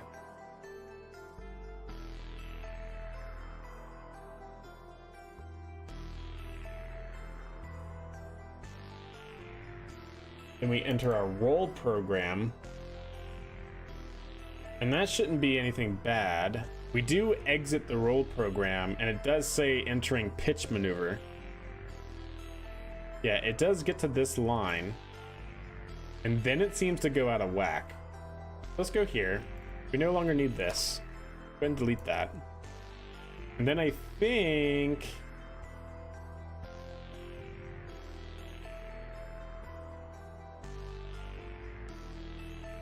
well, we'll take a look. Take a look.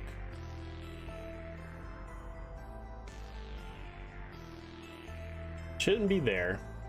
Maybe max acceleration. Max Q. It could be for max Q, even though... oh, we never had that problem though. Is it in the abort system scenario? I'm just wondering if it's like doing a check, and in one of these checks where you have like some kind of roll condition where it wants to roll again, and doing it at that speed is causing us to be unstable. I don't see anything about roll here, at least in the first tree.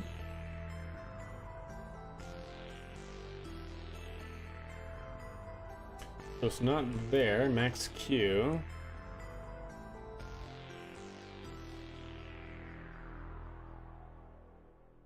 Doesn't seem like it's not there. All right, so let's get rid of that. So we got rid of that printout so we can actually see where we specifically are. And then I guess from there, we'll just start commenting things out until hopefully it works, question mark? I also want to see like what the behavior is of the vehicle. Like, is it stable and then it just goes haywire, or is it never actually stable and then it just finally loses control?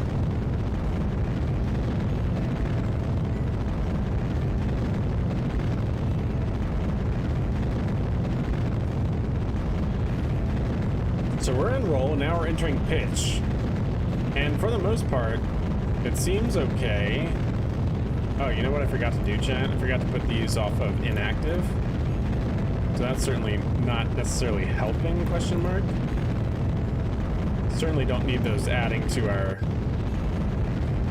control authority. So we're in our pitch control right now. We have passed max Q. We're stable. Oh, we throttled down. But now we're fine. We're throttling back up. We're through max Q.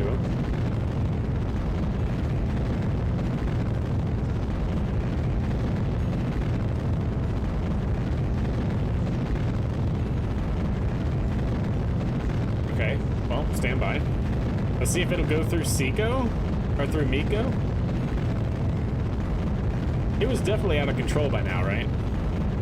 Was it because of the control surfaces, I wonder?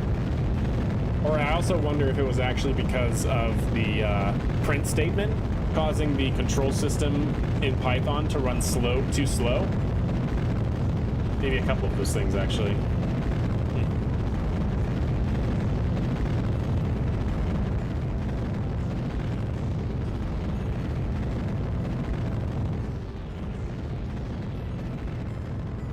Definitely getting toasty. Now, why is that getting caught? Because that wasn't getting caught. I know why that was getting caught. Because yeah. I remember why. Okay, well, let's try that. Let's run it back and see. Because I gizmoed out the RCS thruster blocks. That's okay, we gotta make a couple changes here. My bad. Changes without verifying, you know, causes issues. Who would have guessed, right, chat? You know what? Let's actually leave those where they are. I don't really like how they're kind of like clipping into that, but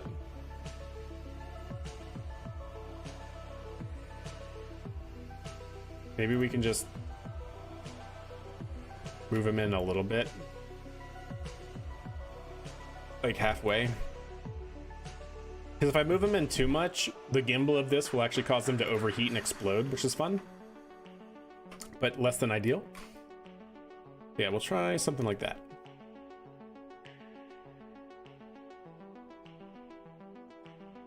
Okay.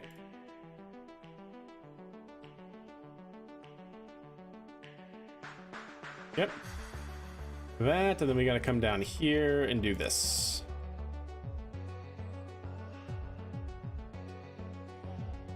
Those should all be inactive.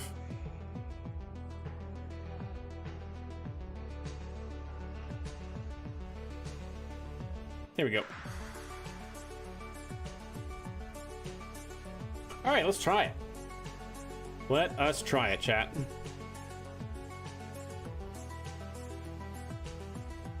So I'm glad I remembered I had gizmoed those those RCS blocks out, and I think that's what is causing them to freak out with the fairing collision when we go to do stage separation. So I'm hoping if we push those back in, it should work. Fingers crossed. I'll see if it goes haywire though on stage separation due to the aerodynamics, but I guess we'll find out, right?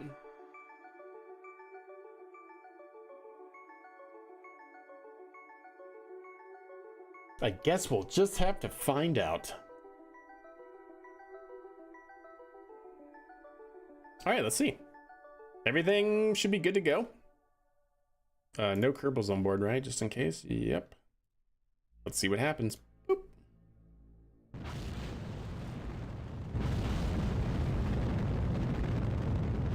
And we're away. And if you guys want to see the oops.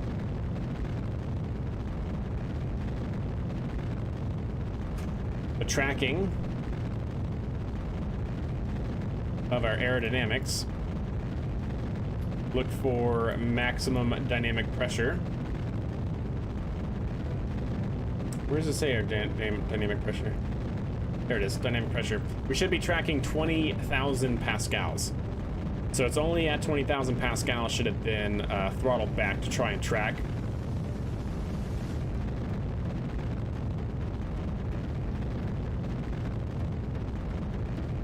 There's 20. And there's the throttle down. And then we're coming down off dynamic pressure. So it's throttling back up to maintain, back up to 100%, and there's max Q. That works. Much more stable. What's up? Kazi, right? Kazi. Poggers, indeed. Caralox. Oh, yeah. Caralox is not the way of the future, Kappa. Methalox all the way.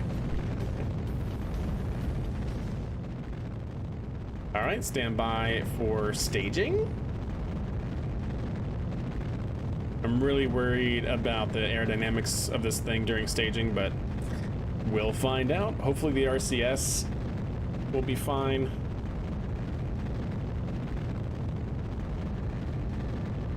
That is true, Naps. So it should be stabilizing for pitch. There's SEP. Oh dear.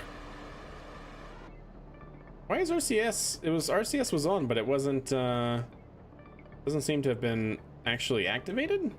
Did you see that? RCS was on, but it wasn't on. Not sure what that's about. But it is stabilizing now, so that's good. And it's trying to pitch down so that way it can maintain 90 kilometers altitude.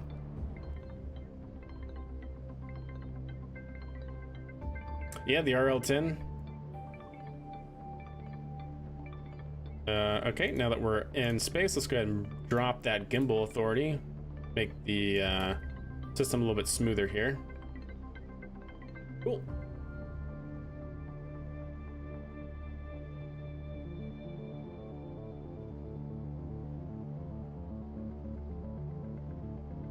I'm not sure what that is, Jenna.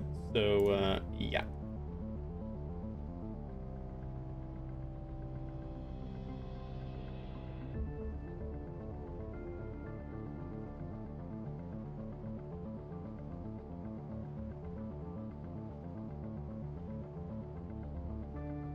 It's looking pretty good. Like I said, we're trying to maintain an apoapsis of 90 kilometers. So it's basically changing its attitude, its pitch to keep that going.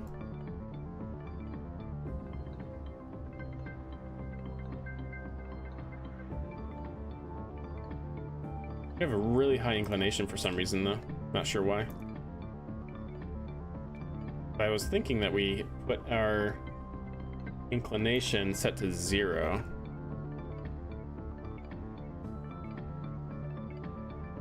Yeah. Huh. Interesting.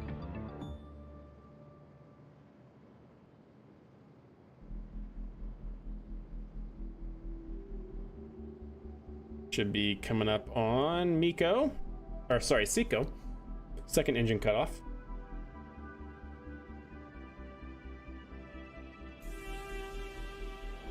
There we go. We have shutdown.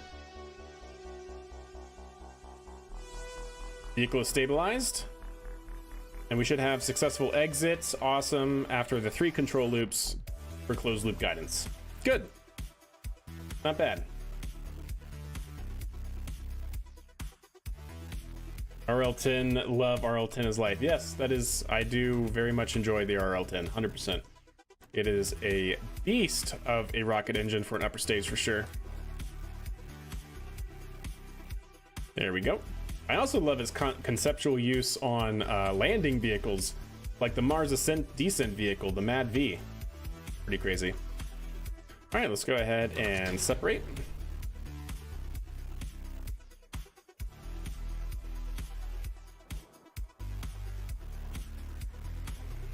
Our upper stage is going to go home.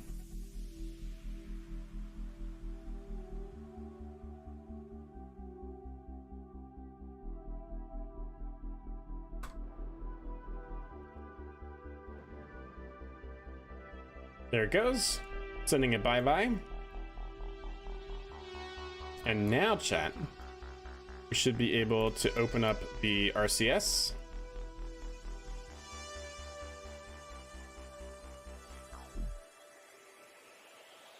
Why can I not open up that RCS? Game?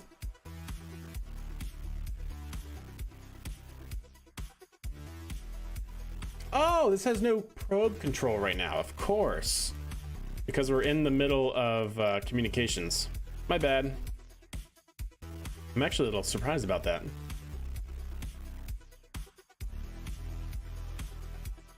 How do we not have any? It does have a probe control, or a probe core. And we have comsats. Are we really just not? Oh wow, we are actually perfectly out of phase for comms.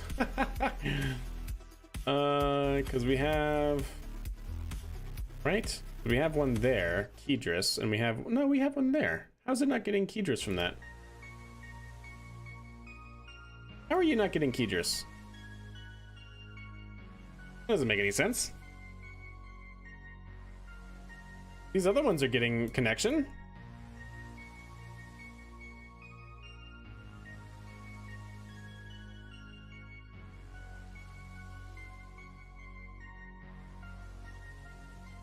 Huh. No crew control. Batteries are dead? No, definitely not. Definitely not batteries. Yo, and Novaraptor converting from a prime to a tier 1 sub. Much love to you, my friend. How are you doing? Thank you. Much love to you, Nova. Hope you're doing well. Yeah, I have a probe core. There's a Probodobodyne. Interdasting. Rate my parking job.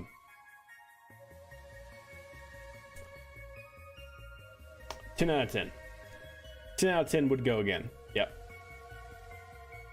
Although I'm really sad that it's not like roof to roof perfectly, you know?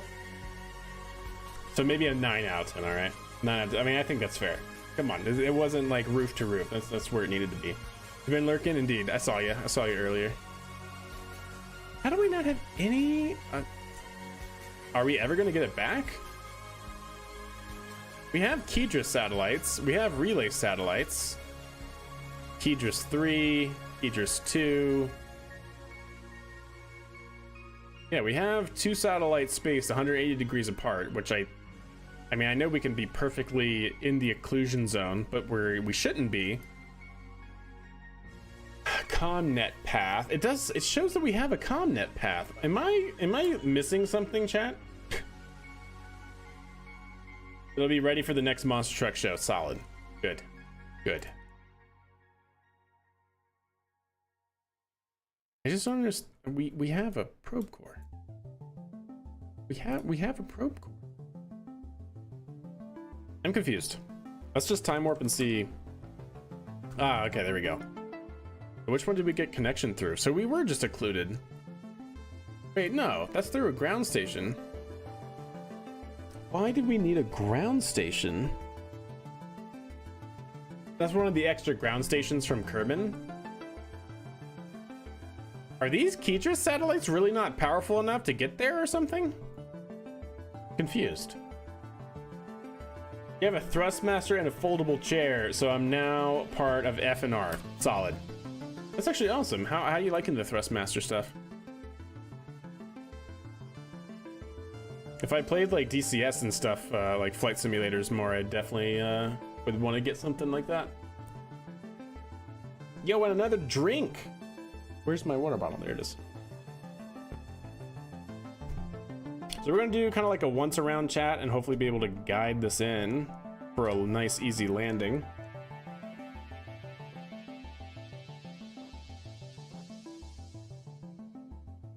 Ah, for racing, solid. You like it? Nice. Yep, I don't get it, chat. I don't get it.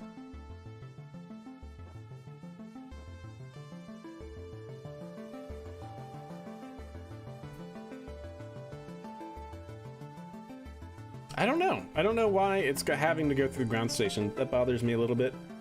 It's either telling me that my probe core doesn't have enough power to get to geostationary or geostationary orbit, or my relay sats don't. That's really strange. Tis odd. Tis odd to me. Anyways, let's go ahead and do some orbital maneuvers. Make sure that this system works. Nice. And we have 400 meters per second delta V, so plenty of delta V to do some low Kerbin orbit maneuvers. I like it.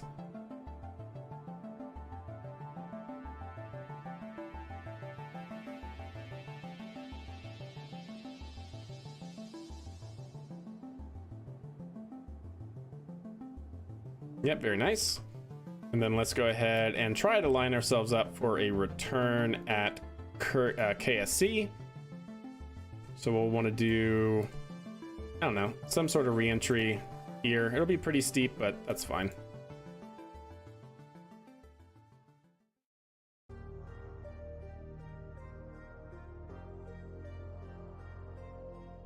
Something like that, maybe. Pretty steep. Antennas? I didn't think you needed one, though. I mean, not for low Kerbin orbit. I have a probe core. Right, and this probe core should, yeah, first hop 137 kilometers that we have right now. But I feel like, shouldn't this be able to handle it for low Kerbin orbit stuff? I don't know.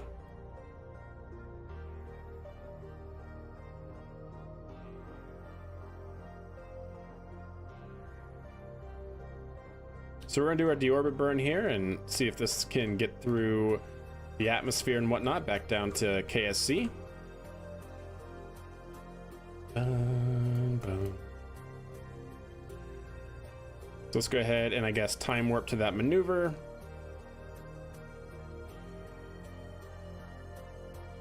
It's gonna be about a 2-minute burn.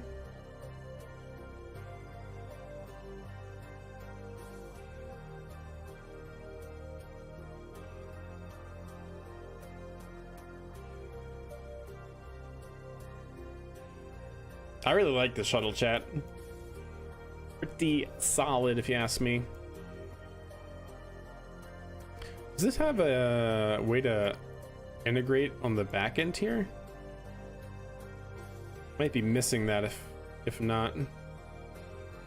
Oh, it's not. Well, that actually might be pretty good to add, chat. A docking port on the back end here, so that way this vehicle can integrate with something else. Because technically these are toroidal tanks, so Kerbals could move through the toroidal tanks to get into the shuttle.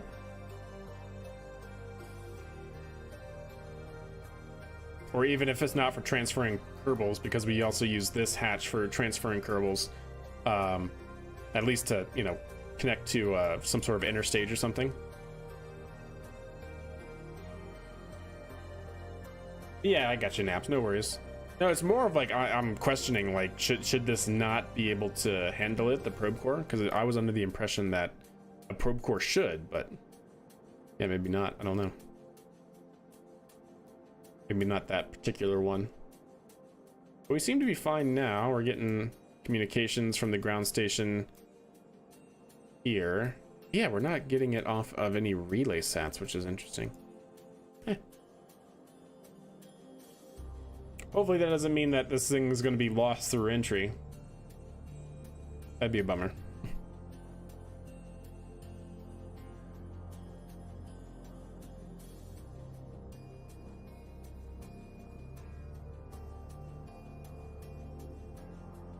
Hey, vehicle's looking good. I'm just glad that we got this into space. So it looks like the first stage, we got to work on the second stage a little bit, perhaps? Not sure yet.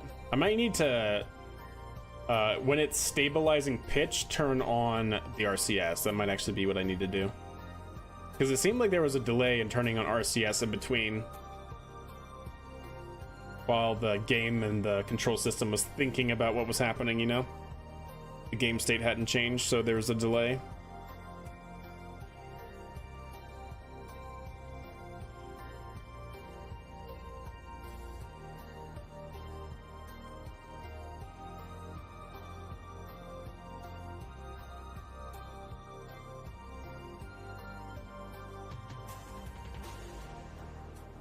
Okay, coming up on the end of this burn. Should be good enough. Should be good enough. Hey, Cecil, how are you? Hope you're doing well. Good to see you again. Yeah, that's what I'm wondering. I definitely thought most of the probe cores could like reach around Kerbin's sphere of influence, at least out to like the moon, but yeah, maybe not. Maybe that truly is a limitation. All right, we're gonna drop the propulsion module.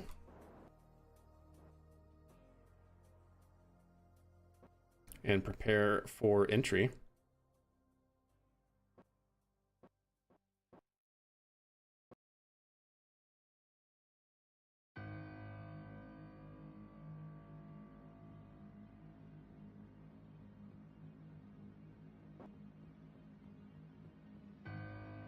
Yeah, what's up, Predominant? How are you? Hope you're doing well. Always love to see Dream Chaser out for a spin. Indeed. This is technically not Dream Chaser, technically speaking, but it's definitely a small shuttle like Dream Chaser. Why is there no SAS? There is. I just turned it off to let the vehicle naturally rotate, so I'm not fighting SAS when I want to do like nice, easy maneuvers. But yeah, I can turn it on, and definitely will for entry. There we go. Let's go ahead and rotate to atmospheric, or sorry, time warp to atmospheric interface.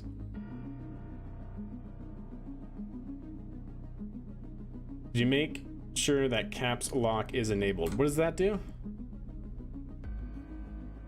Does that just lock out the thing, right? It like locks out the oh, that's right. Caps lock is for the small maneuvers. Yeah, I gotcha. Fine control. Yeah, indeed. It's actually supposed to be the CRV shuttle that NASA had as a concept. CRV space shuttle. This guy. This little guy. It was actually a test article that was dropped out of a B-52. See? This little guy. It was meant to be a life raft for the International Space Station. Yeah, had this actually been up on the ISS, this is what the crew of Columbia would have used to return home. But we now know for other reasons that didn't happen, so there's that. All right, we're definitely overshooting here. Let's see if we can't really try and turn ourselves here, maybe even go into an inverted entry to get into that thicker atmosphere a little bit sooner. We can start to turn on our pitch and roll control.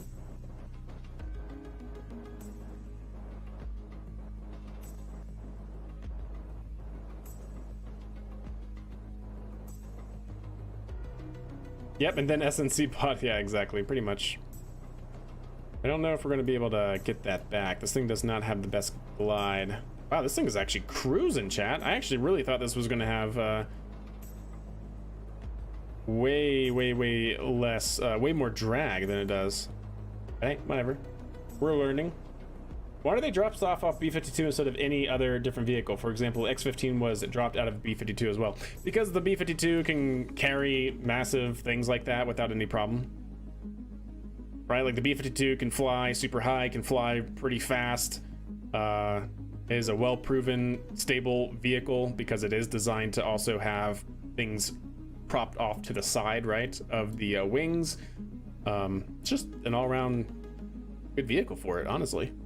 Yeah, so this is going to be a water recovery, unfortunately. Yeah, average. Yeah, average indeed.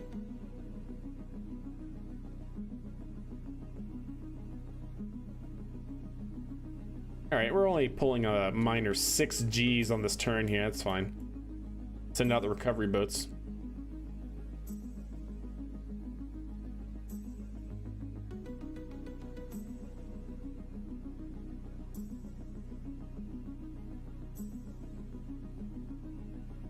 There we are. All right, let's see if we can make it back to the runway, Kappa.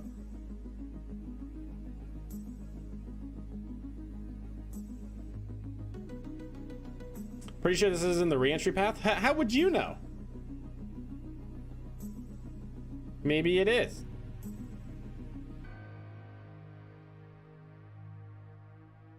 Prove it. 6 Gs out. Yeah, 6 Gs sustained on a shuttle during re-entry for astronauts is totally okay. Oh, it's totally unpowered. Yeah, it's a true space shuttle flight system.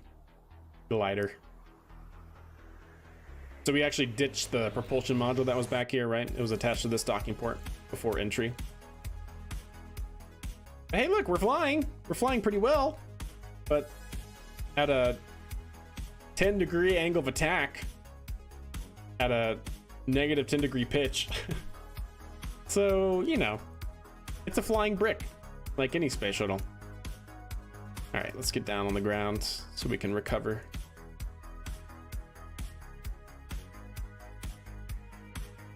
Lawn dart mode engaged. Uh-oh. No. No way. No way did that just happen. I hate this game. How does it not get a relay? Unbelievable.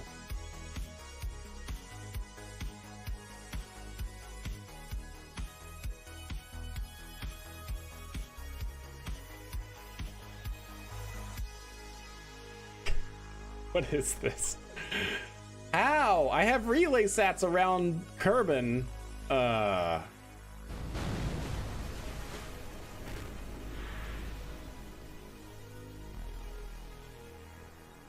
of electricity? I don't think I was out of electricity, but all of my batteries just got destroyed, so that's good. This thing has 2,000 electric charge. I don't think it would run out of electricity with 2,000 for like a one orbit around, you know.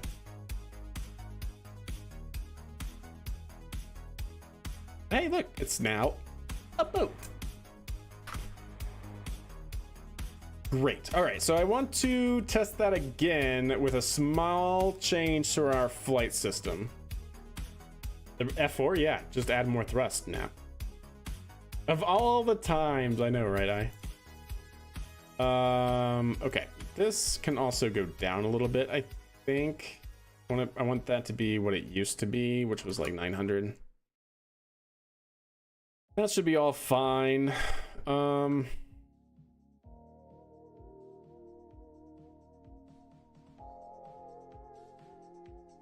Yeah, it should be under pitch maneuver. Stabilizing for Miko, I want RCS on at that point.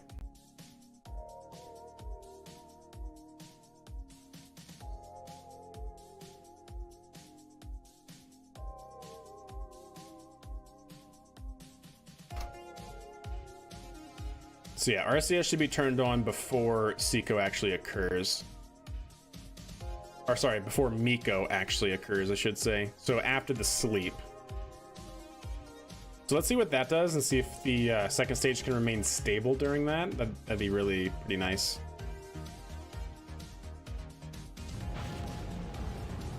A $1.5 billion spacecraft? I don't think it's that much. Not for something this tiny. What are you talking about? I didn't realize that was still all with KRPC. Yep. Well, not the entry, not that stuff. No, that was hand done. But the launch here is all KRPC. Yeah. All the launch was KRPC, but once we were in orbit, I took control. Re-entry was me flying. Couldn't you tell how bad it was? That it was me.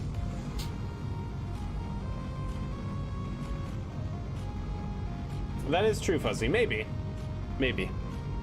Although I don't think I actually have any reaction wheels. I'm pretty sure most of my designs don't actually use reaction wheels because the reaction wheels in this game are not realistic.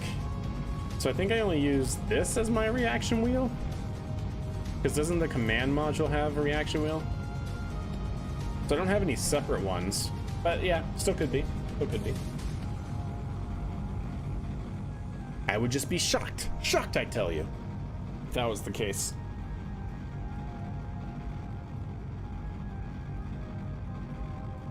The dinosaur? Yeah. I think I remember you showing that to me. I think that's a pretty slick design that you had. I like the dinosaur. I think it's a pretty cool concept. Kind of gives me those Virgin Galactic Unity vibes for their spaceship.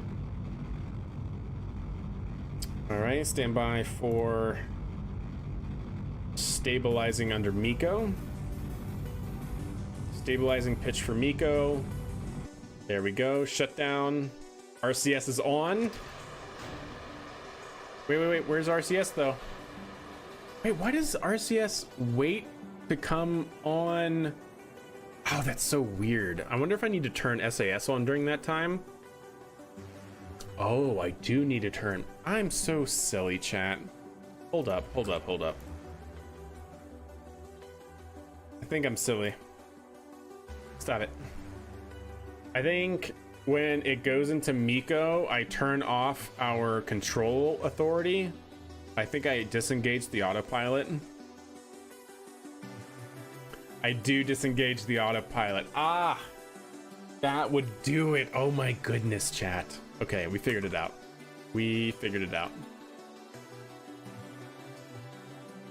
So I actually need that to be true once we change active vessel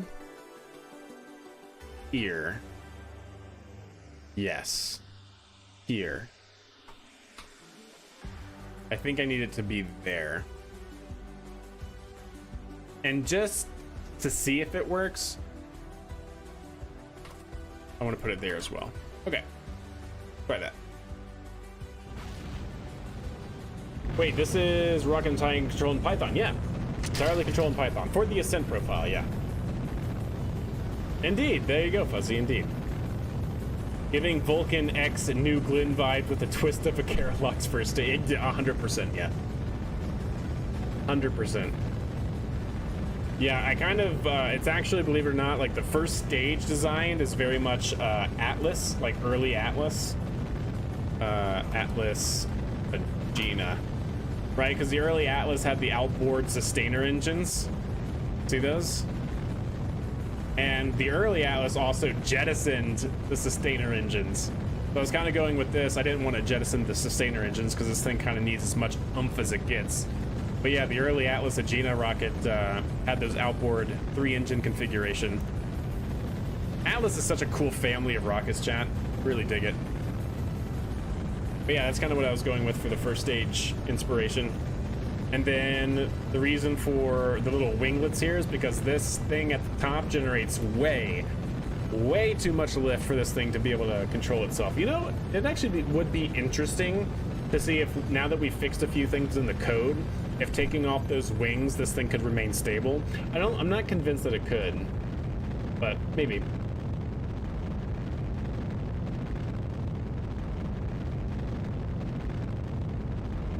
I tried to base it off of the official stuff as much as I could while taking liberties, of course. Indeed, a true Kerbal way.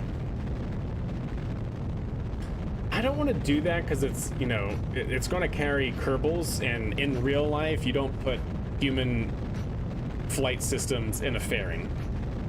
Unless it's an integrated launch escape system, and then it's not technically a fairing, it's an integrated launch escape system, right? So.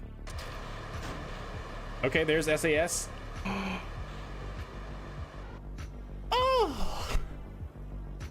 Our fairing did not deploy, but that is the least of our problems, honestly.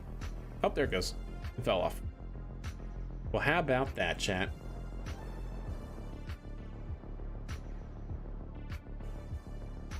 All right, now that we're stabilized, let's go ahead and take this down very low and turn off RCS. I think that should be fine. Look at that.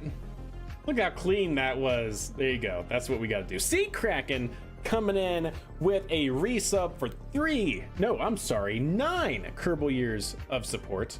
Much appreciated. 9 Kerbal years of support. What's up, Sea Kraken? How are you?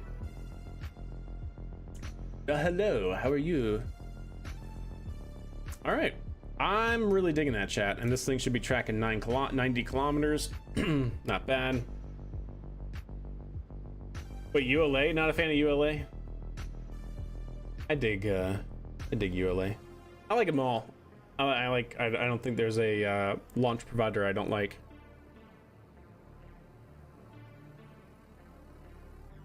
Why such an early burn? Kind of for realism, Fuzzy, because in real life, right, the second stage separates, and you basically it's typically more optimal due to atmospheric effects. In KSP, they're not as prominent because the atmosphere is so low in altitude. Right, the atmosphere doesn't extend very far like it does in real life. But in real life, doing a single burn to orbit is typically more fuel efficient than coasting and then doing your circularization burn. And that's what they do in real life. So we developed our control system to do the same.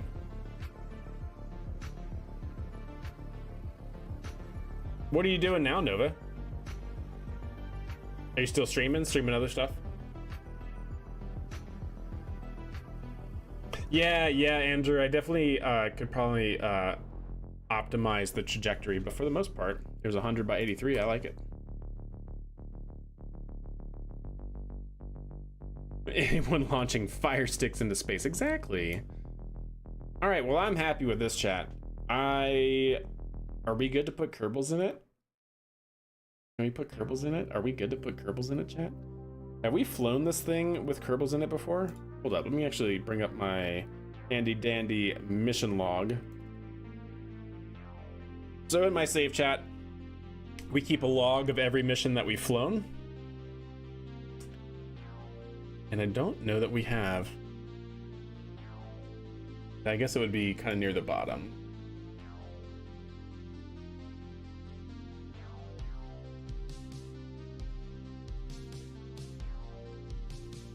Oh, we did do this. I do remember that. Complete success. That was the DCX. You guys saw me launch that earlier. Minerva, payload. So no, we haven't launched the Mercury shuttle yet, huh?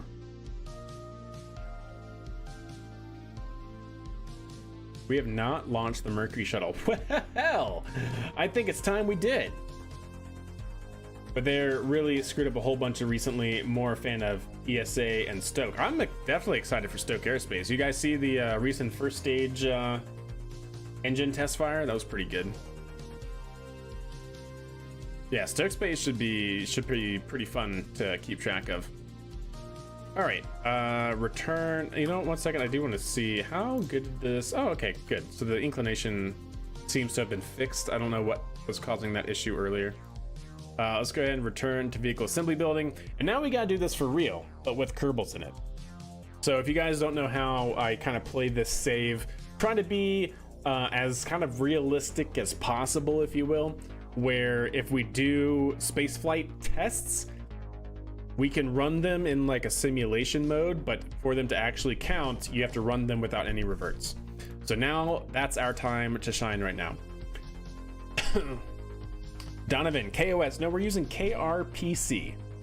KRPC. Hey, what's up, names? Thank you so much. Really appreciate it. Got white. Ooh. Oh, that looks great, Sea Kraken. I like that. Oh, yeah, nice. Your launch escape system. I really like. Yeah, that looks pretty good. How did you do that? Are those lights and ladders? Like the rungs? And then you integrated. That actually looks really nice. Or is this a mod? How'd you do that? That looks super, super clean. I like it. I like it a lot. I have returned. What's up, Cosmo? Welcome back.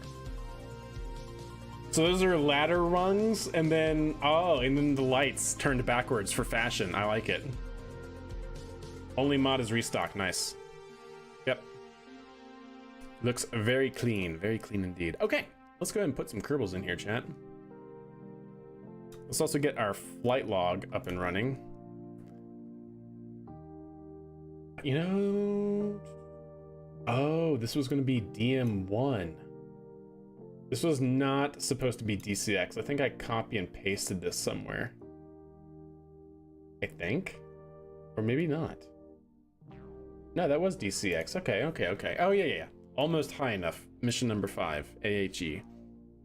So we really haven't flown the Minerva. I mean, sorry, the Mercury shuttle. DCX, Minerva with Kedra sats. DCX. No, we haven't. Okay, chat. Wow, so we actually need to do first a uncrewed flight test. Interdasting. You don't like, yeah, fair enough. Yeah, that definitely adds a little realism. Looks like restock, yep. I like SpaceX, but it's always overhyped, and Elon is definitely underestimating Starship's human landing date. Oh yeah, always. You gotta always take what Elon says. It's known as Elon time, right? Like, 100%. Let's add one of these on here and see if this is going to help at all. I thought I actually had one of these on here already, but I don't.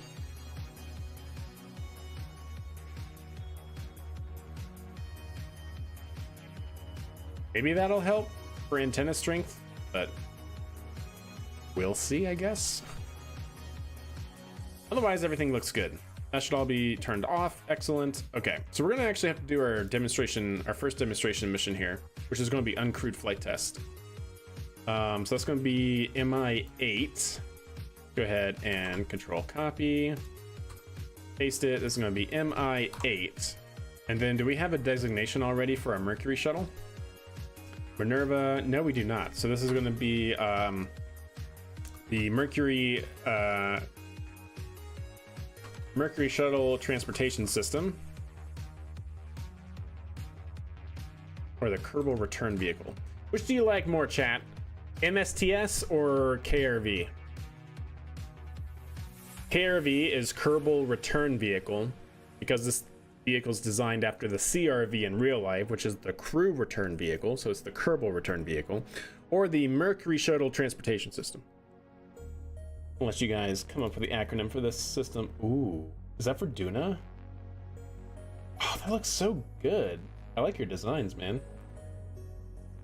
Gotta start sending to the other planet soon, which should be fun. Already tested an uncrewed Dunalander. Nice, nice, nice. KRV, it's kind of what I'm going with too. Kind of digging the KRV.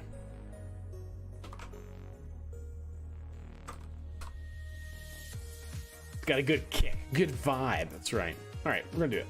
KRV. So we're gonna do MI8 KRV1. Actually, we're gonna call this KRV0.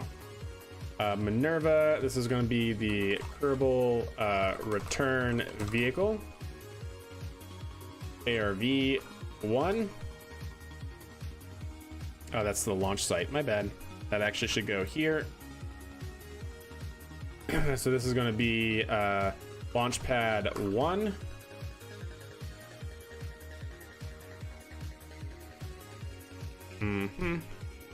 Ooh, we gotta get the mass of this vehicle and everything. Okay.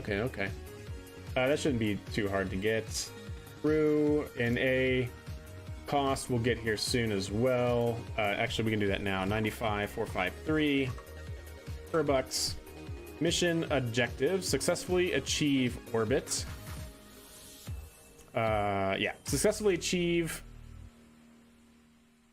uncrewed flight demonstration of KRV with orbit, with Keo orbit.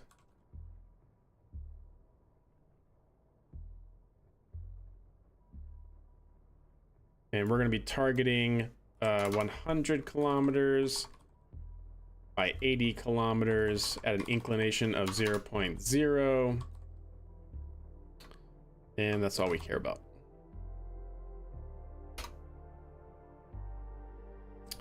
Deorbit and return KRV successfully to KSC proper. All right, let's get our mass of the shuttle and whatnot. So we should just be able to go, don't save, should be able to go to SPH and just get that same shuttle KRV as is, this one. So 32,104. Oh, it doesn't actually tell you the mass here. I thought it did. My bad. Of a Hydrolox air spike and a heat shield being. I know you're talking about stoked. Yeah. It'll be interesting to see how that works because it's technically using a form of like transpiration cooling, right? And it's definitely nothing that's like new because the KRS 200 or 2200 had the same concept. Hardest part, right, with using any sort of propellant to cool your surface is making sure that you have enough propellant to run through your lines to take the heat away without actually just boiling your propellants off, because then you get gas flow into your combustion chamber, and that can be really bad, especially if you have two-phase flow where you have liquid and gas colliding and you get air pockets. It's tough, but clearly they have that getting sorted, so definitely happy to see them working. Okay. So I want to see how much mass we have here. So 132 metric tons total. And if we just take, you know what, let me go ahead and save this and then take this off. So it was 32 to 23. So it's about 9 metric tons. It's actually pretty good. 9.0 metric tons. I'm happy with that. And then we'll load that back in. Good. Good.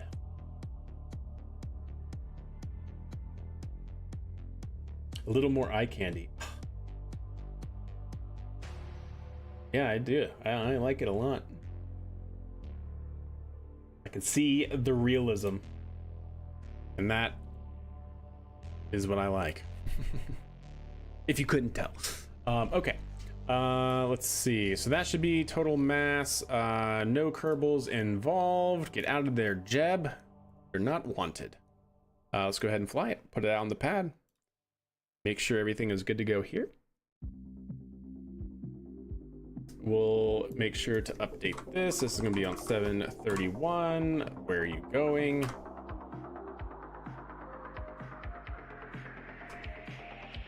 We'll get the year and everything here. So last day was day 203 of year 1. So we might have to fast forward depending. Oh, this was a different vehicle. So when was the last Minerva flown? Day 203. Okay. So we'll see how far away we are.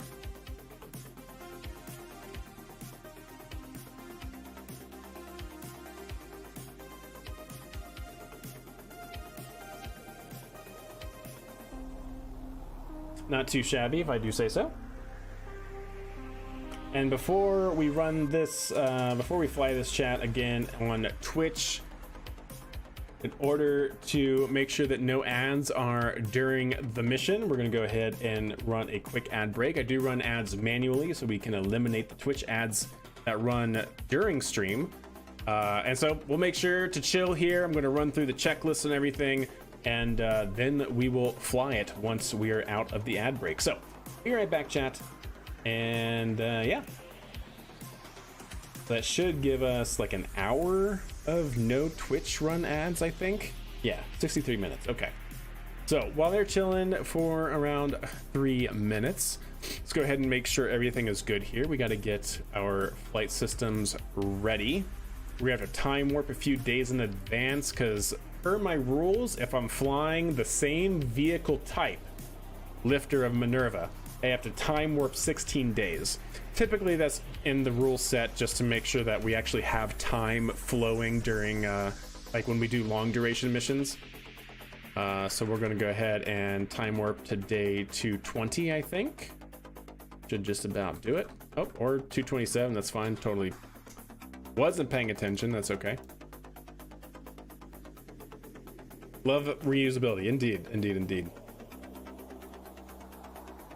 Still struggling to get a PID controller to control the pitch of the ascent vehicle while doing circularization burns, so it isn't fully optimized, losing 100 meters per second of delta V. Which one are you talking about? Are you using KOS or KRPC? I assume you are if you're talking about PID controls. And are you talking about that last one you just put into chat? Oh, you're using KRPC. Awesome. Das is good.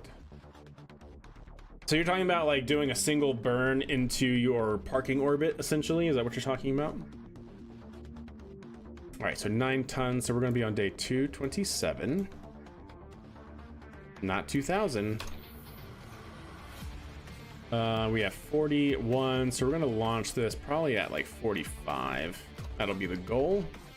Hopefully chat will be back by then. We might have to slip it. All right, and I think that's good. We're targeting 100 kilometers by 80 kilometers, 0 inclination, and returning the shuttle back, ideally. That'd be pretty good.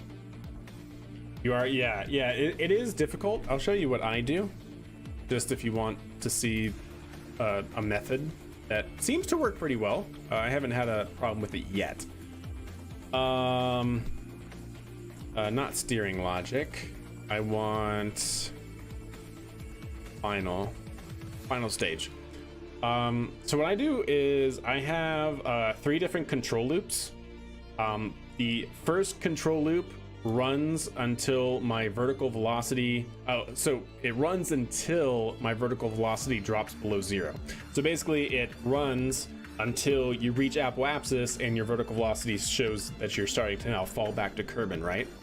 And in the meantime, it's basically trying to track my apoapsis. So my pitch control is tied to my apoapsis altitude relative to my desired, right? My second one is targeting my periapsis, while my periapsis is less than 70 kilometers. And from there, I'm trying to maintain a target vertical velocity. And my target vertical velocity, I believe, is set to like 0.5 meters per second. So it's basically 0, right? Very, very small vertical velocity. And then finally, my very last one is while my apoapsis is less than my target apoapsis, basically just 0.0 pitch until we achieve that. And so that, like I said, works. I haven't had it not work yet. It's not very robust, obviously, but it seems to do okay. There's definitely some edge cases that I feel like we're going to run into at some point, but so far it's been good. You have no ideas which, so I would stick with mainly just proportional, maybe proportional derivative, so the first and third, primarily just the first one. You might have to use an integral, which is the middle term. It's usually not necessary, especially for like a perfect scenario of KSP when you don't have a lot of like wind and turbulence and things like that. So I'd honestly probably just stick with the first term to see how close you can get it with that. And if you start getting a lot of oscillations, then add in some of your derivative term. That should ideally kind of be the way you do it. But yeah, there's actual mathematical ways to kind of figure out an optimal gain set. But you're just kind of, simulating stuff and you can do it pretty quickly, then okay, so we should be back on Twitch's side. No more ads, and we do have an entire hour of no Twitch ads, so that's good. So let's see what happens, shall we? I think we're good to go. Everything is running on our mission log. Mission log is good. Yeah, 227, 445. Let's go ahead and change our launch time. We're going to slip it back to 46 on the dot. And we will wait, chat. And we will wait.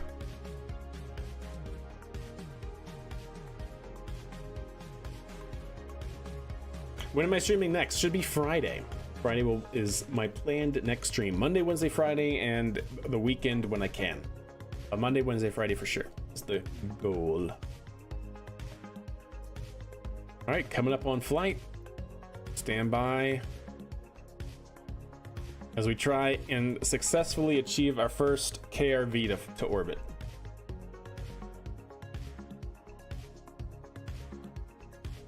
Vehicles on internal power. And we have liftoff. KRV 0. First in orbit flight test of the KRV shuttle. We're in roll program. Yo, it's Sea Kraken coming in with 25 biddies. Hopefully be there. Good luck on the mission. Much love to you. Have a good night. Did we add the antenna? We did add an antenna. Pretty sure. I'm pretty sure we did. Pretty sure it was in there. We'll find out. Pretty sure it's in there though. Let's aim here. Where is the... Oh, there it is. Oh, there it is. Yay! Cool.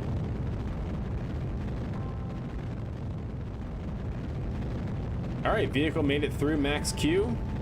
Vehicle's continuing to pitch down range and is very stable, which I'm super happy about. We're exiting the throttle bucket next.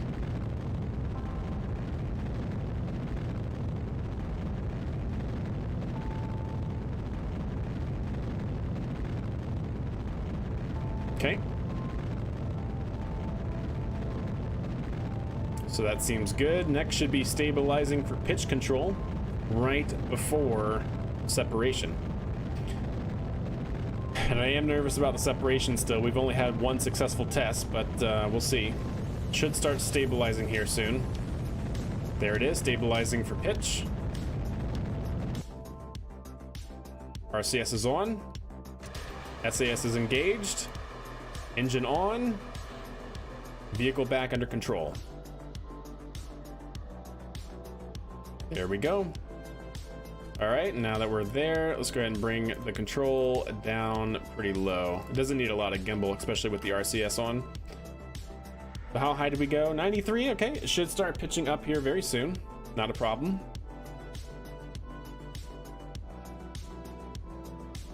There it goes, it's starting to pitch up.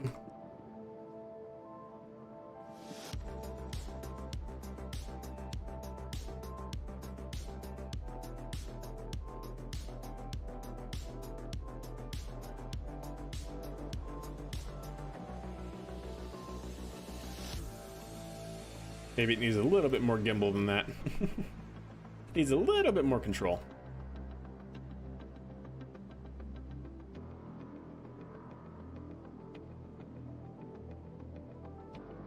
Yep, seems fine.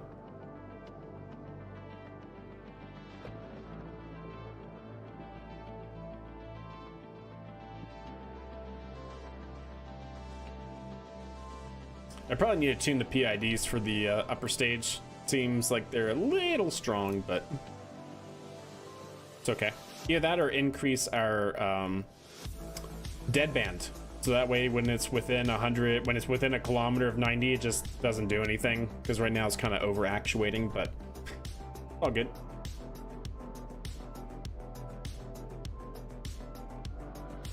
But it is keeping that 90 pretty on point.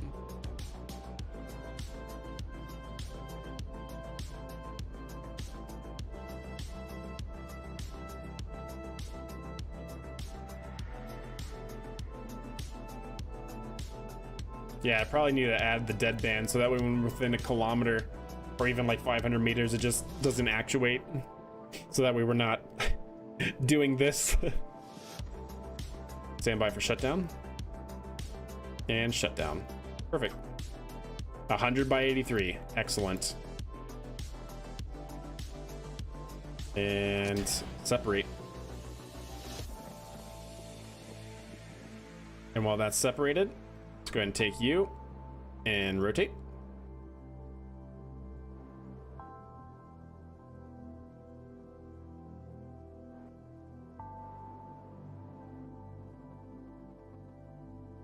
And we will, of course, look to deorbit our upper stage here. First, we're going to back away from the shuttle using our RCS thrust. And then once we get sufficiently far away from the shuttle, then we'll turn on the afterburners.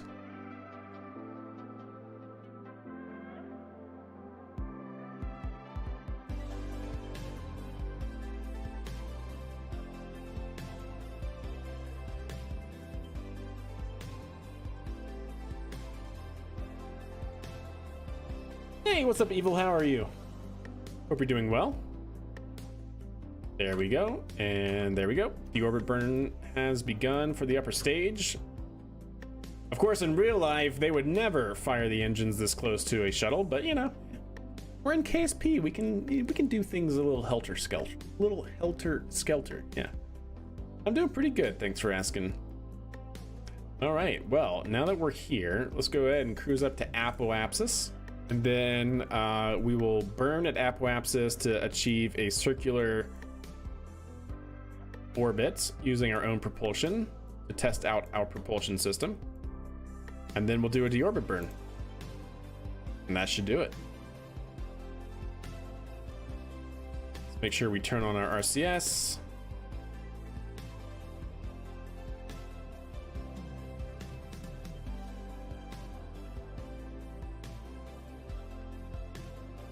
There we go.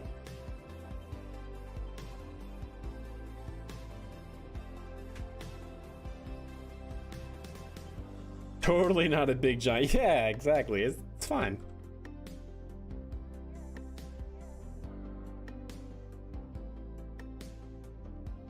All right, we're looking good. We actually have signal strength, which is fine. Okay.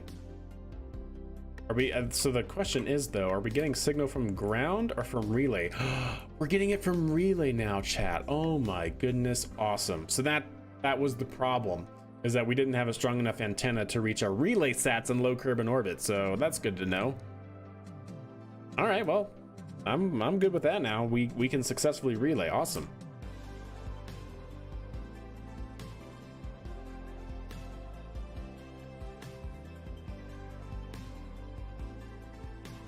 What's up, Aragnes? Now, how are you? How are you doing? It has been a while, indeed. And this is based off the proposed ISS escape vehicle, indeed. Yes, it is. Yeah, if you're wondering what, yeah, for anybody in chat wondering, this is the NASA Crew Return Vehicle, also known as the CRV. There's a fantastic video of its actual flight test, because this was a real shuttle. It was dropped from a B-52. Let me actually, is this? Yeah, it is. Isn't there? There should be a longer video. Yeah, there we go.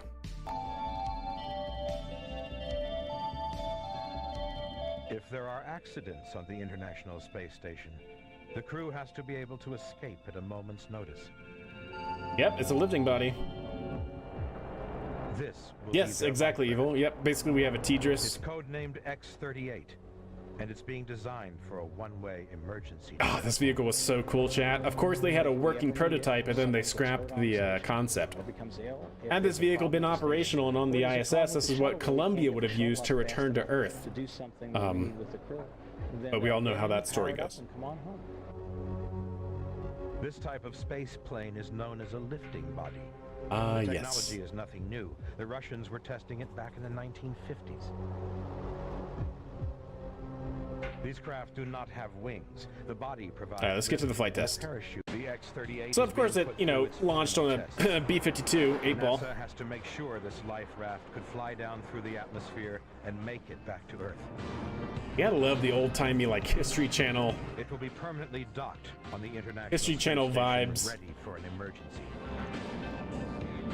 There it is. Lifting body, chat.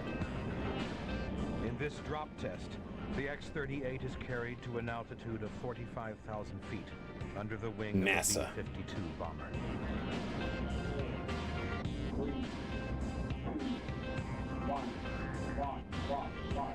Launch, launch, launch. You remember this narrator? Indeed, right? He narrated like everything. From the B-52, it's a 10 everything from like wildest police videos to like history channels to like the old like recreations of the air battles and everything like that for like dogfighting show. So good. Above the ground, a giant parafoil is released. Yeah, so this vehicle actually landed on a parafoil. It had a gigantic parachute that allowed it to glide. It comes up at 100 foot per second out of the vehicle, and we inflate it and get it up and flying and keep everything stable. Very, very simple system. Well, I mean, simple, right? And what we found was people didn't understand the physics involved very well, and by actually embedding sensors in the cloth so we could measure what was going on, we've been able to really understand what goes on. And touchdown. And make them a very. How cool is that? So yeah, that's what we built here in KSP. That is what this design. That is what this shuttle is designed to be. So yeah, that's what we're gonna have as our crew carrier. Okay, tag that there, and time warp. It's gonna be a 1 second burn.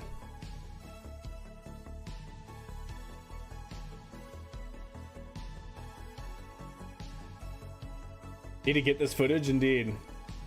Yeah, there you go, Misadventures. Heck yes. That sounds familiar, Nova, but I don't know. I don't remember. Shame we're not using it. Yeah, indeed. It's a shame that we're not using a lot of things, right?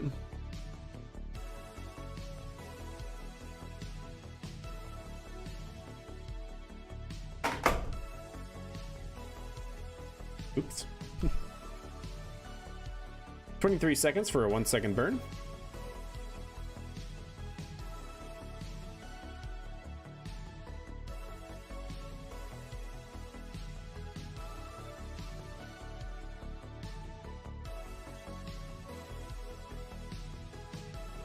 I would wonder if Dream Chaser could fill the same purpose. Oh yeah, for sure. I mean, it definitely could.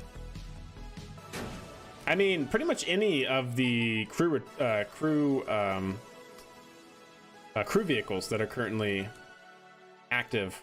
Starliner, once it gets, I guess, certified and fixed and all of that stuff, and then of course Dragon, Dream Chasers in the future. Yeah, absolutely. Any of those. The whole idea of CRV was that it was a very relatively simple and cheap system to be able to build and then launch and then have it stay on the ISS as a lifeboat, right?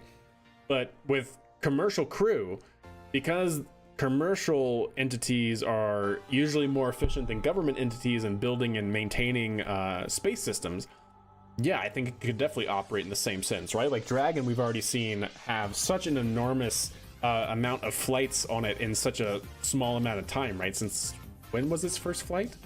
2019? No, 2019? 2018? Yeah. If anything ever went wrong, they could totally just, you know, launch a crew capsule up there. Dream Chaser could definitely fill that role as well in the future. Not yet, though, because unfortunately we only have the cargo variant of Dream Chaser. All right, let's go ahead and how are we doing on electric charge? Yeah, we're doing good. So let's go ahead and warp around to here. Actually, where is... So we actually might need to do a few. So let's go ahead and keep track of our electrical charge, because I'd really like to land during daylight, which means that we're gonna have to do quite a number of orbits, and I'm gonna keep track of that. And if we fall below 1200, that's when I'm going to basically start doing... Oh, okay. Yeah, next orbit, we should be fine. Perfect. Is that? It is! Look, it's the moon! The moon's casting an eclipse shadow. Oh, we can't see it from here. Yep, it's just over there. That's cool. Can we see the moon next to the sun? There it is. Nice. That's cool.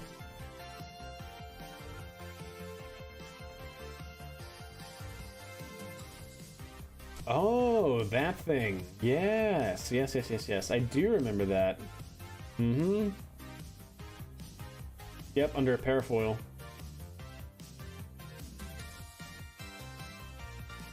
Oh, nice, Naps. Okay. Oh, that's right. It was May 2020. Oh, that's right. Yeah, the DM missions. Yeah, okay. Sweet. Yeah, I knew the V1 Dragon was super early. But yeah, good to know. All right, let's go ahead and time warp around here.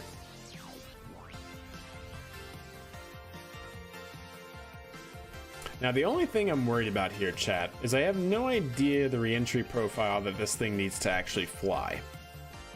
So there's that.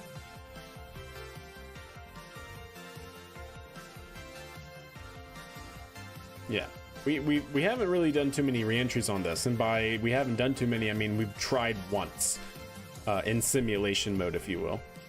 So yeah, this is all learning. Yeah. Hey, what's up, Fixery? How are you? Okay, that seems good. And let's just go ahead and start our deorbit burn. Fortune favors Jeb, indeed. Always. Got a hangover? Not bummer, but also possibly good if you had a good night. I mean, you know?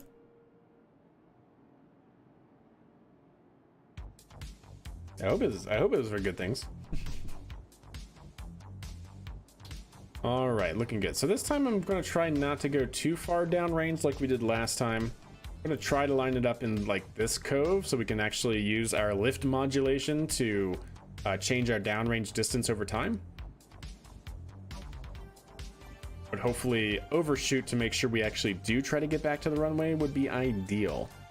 So yeah, let's go ahead and do that. And let's go ahead and rotate ourselves and separate from that. Perfect. Reestablish control, and we're good to go.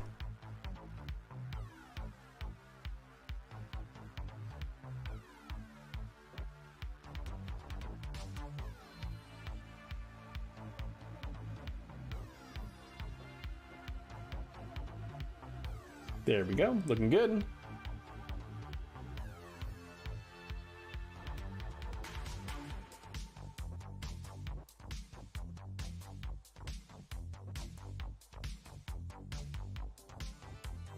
All right, let's go ahead and time warp to atmospheric interface. Did that change our... Nope, we're good. Okay.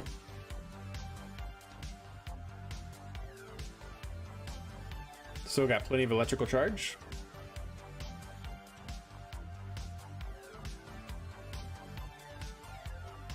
Oh, really? Interesting. Okay. I did not see that, Evil. So does that mean you can't have a a picture, like a camera setup like they do now at the launch site? Because are those cameras like technically on ULA property? Like, how does that work? I guess that's ULA property because they're renting it from KSC, right? This part is not automated now. Nope. Flights for reentry is still very much manual. I hope if they do that, I mean, they've already done it, right? I hope that now that they have done that, that it's not just like leaving people that do this for a living to like fend for themselves. I at least hope that they actually have a program and office set up to be able to do that, you know? Oh, it only applies to those cameras, like actually on the property. Okay. Gotcha. I mean, that still sucks though, because those are some great shots. But I at least hope that the approval process is already like set up, you know? Like, it's not like, oh, we're gonna do this and then not actually have like a dedicated office that can, you know, give out the approvals. That'd be very annoying indeed.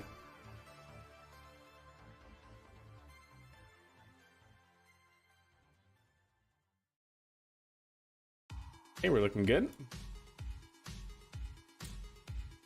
Might need to start doing some S turns early here, because we're not, this thing's actually flying a little bit better than I was thinking it would at this altitude.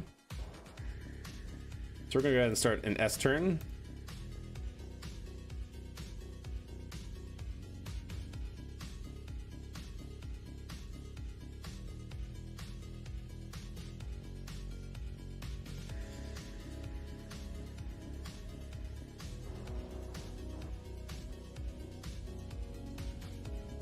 Bank angle.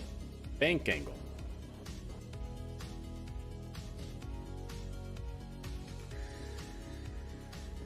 There we go. Now it's coming in. I want to overshoot, but not maybe that much. So we'll get an S turn going here.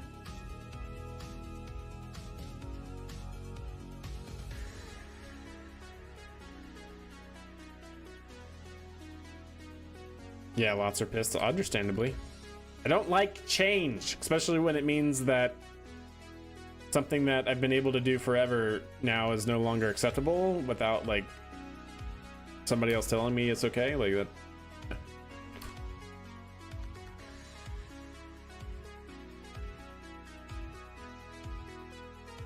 Yeah, maybe. That seems pretty shitty though. And ULA's usually been like the one that at least I've always felt has been above board.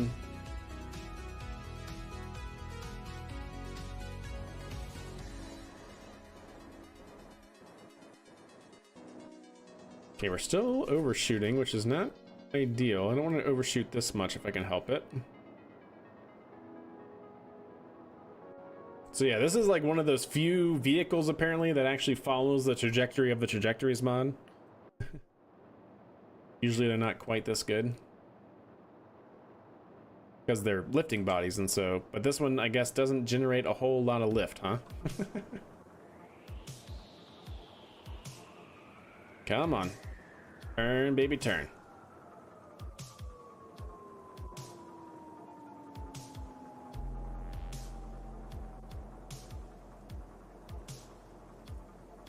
Okay, might be okay. Still not ideal.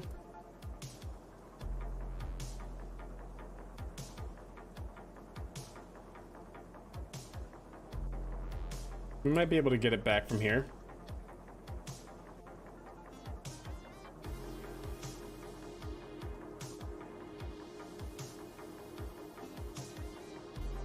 Gosh, do we just divert to the runway? Maybe not, maybe not. Come on, baby, turn. Please.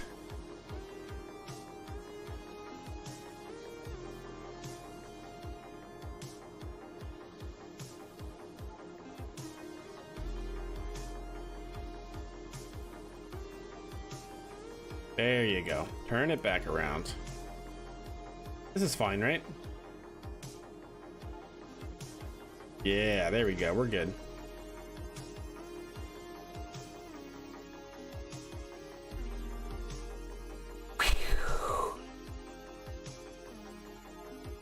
Yeah, we should be able to maintain this glide slope and make it back.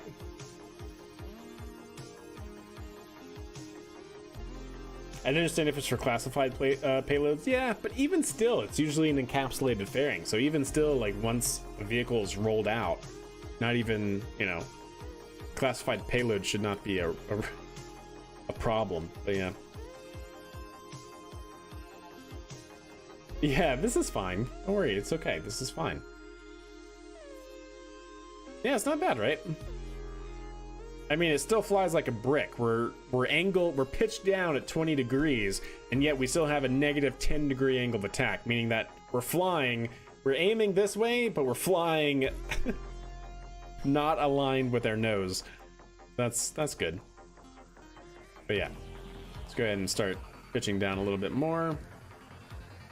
Actually, let's maintain that original attitude, and then we'll circle around down to the runway like the space shuttle did. Space shuttle would typically fly like this, right? It would be very, very high, but aligned with the runway, and then it would do a big turn to come in and align itself with the runway, but lose altitude along the way, right? So we'll try to do something kind of similar. The heading alignment cone, that's right. It just depends on how tight we're gonna need it, because we're losing altitude pretty quickly. We still have a ways to go, but I think we're okay.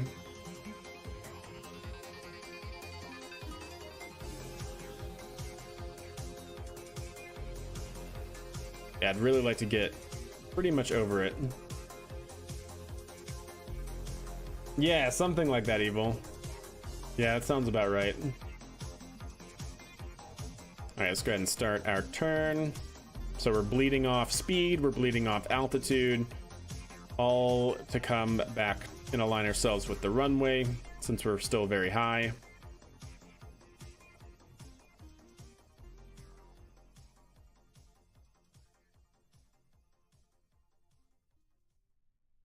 There we go. I know I'm still very high, but remember this is designed to come in under parachute.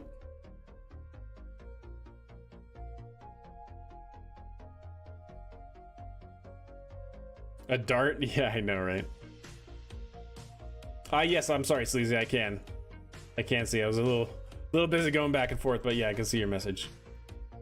You think SpaceX would catch the booster in IFT-5? I think that'd be pretty amazing, but I've always learned to take a grain of salt with everything that Elon says. But I mean, they obviously had a pretty successful like actuation test. If you guys saw that during IFT4, very successful actuation test of the catch arms during the landing burn of booster when it was out in the middle of the ocean.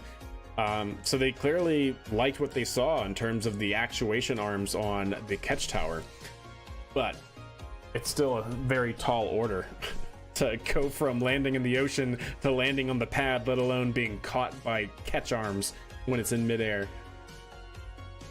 But I'd like to think so. I mean, you know, you got to do it at some point. You got to bite the bullet and do it, right? But yeah, so that was a successful mission, chat. That was a complete success, in fact. Yeah, totally.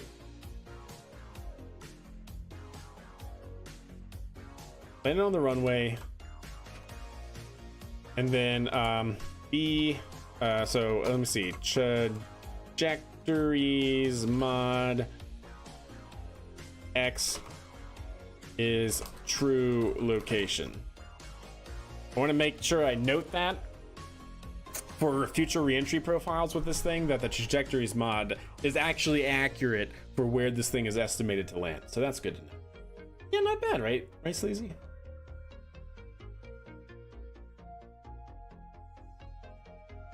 You think there's a 70% chance of doing the catch arms? Yeah. So I don't think they try if they weren't confident. Oh, that's for sure. Yeah, that's for sure. Yeah, when that happens, that will truly be like the coolest thing. because remember, so doing the whole catch arm thing, which is essentially landing back in what's known as a cradle landing. The cradle landing concept was actually ITS or BFR, like SpaceX's old like 2015 design.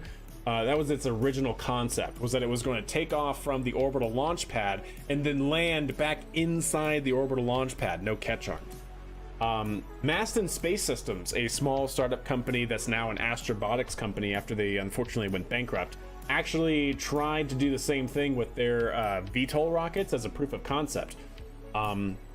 Yeah, cradle landings have been around for a long time in terms of concept, but having this catch arms is actually really, I think, really smart way to relax the constraints of your landing precision requirements, while also still effectively doing the same thing, right? You're basically landing on the pad, in this case on catch arms that then lower you on the pad, but because the catch arms have such a wide angle of actuation and movement, you really relax some of your constraints for your landing requirements, your precision on your landing requirements. So it's really, really cool. I think it can definitely work. My only thing is I have no idea how accurate, as it stands right now, what Super Heavy can do for its landing in terms of how precise it can be in terms of like a landing ellipse. Like if you're looking at the entire catch arm area, right, that it can move and swivel and close in on, like how precise is Super Heavy's landing capabilities? Like if you look at a dispersion chart of all the different spots that it could land, like how wide is that dispersion? How far outside could its landing actually be? Because if you look at Falcon 9 landings on the drone ship, right, it's not ever like X marks the spot directly in the center, like hardly ever. But how accurate is Falcon 9? Clearly it's accurate enough to land on the drone ship, but how big is the drone ship in comparison to the catch arm area? I don't know. That's something to like look into, but it's definitely really cool. I mean, I think it can definitely be done. It's just a lot. It's a tall order. I think I will leave it at that. It's a tall order for sure. You're hopeful? Indeed, indeed. You'd love to see a 1-to-1 BFR mock-up? Yeah, that'd be pretty nice. What's up, Uncle Bill? How are you? Hope you're doing well. Rocket Guy, I present to you, fine space enthusiast, the Kerbal Wind Tunnel mod. Oh, I've actually seen this. Is this part, do you have to have Ferrum for this though? You can even output the data to the CSV file to incorporate knowledge of the performance data into KOS scripting. Oh, nice. I will keep that up and look into it more, but I remember this from a long time ago, but that's actually really cool. Maybe we can, it doesn't look like it? Awesome. Okay. Well, I'll take a look at it and see if we can't, see if it's useful for stream and stuff. Shouldn't it be easier with a larger vehicle, easier to balance a broom than a pencil? Technically yes, but also technically no, for two reasons. So Super Heavy, right, is heavier, which means that aerodynamic forces should have a less effect on it. However, it's also a much larger vehicle, wider area, right, which actually means that aerodynamic forces can have a larger effect on it. I honestly don't know. Like, if you say that those cancel out, then it's still the same precision as Falcon 9, then it goes to, well, how precise is Falcon 9? Clearly precise enough to land on a drone ship consistently every time.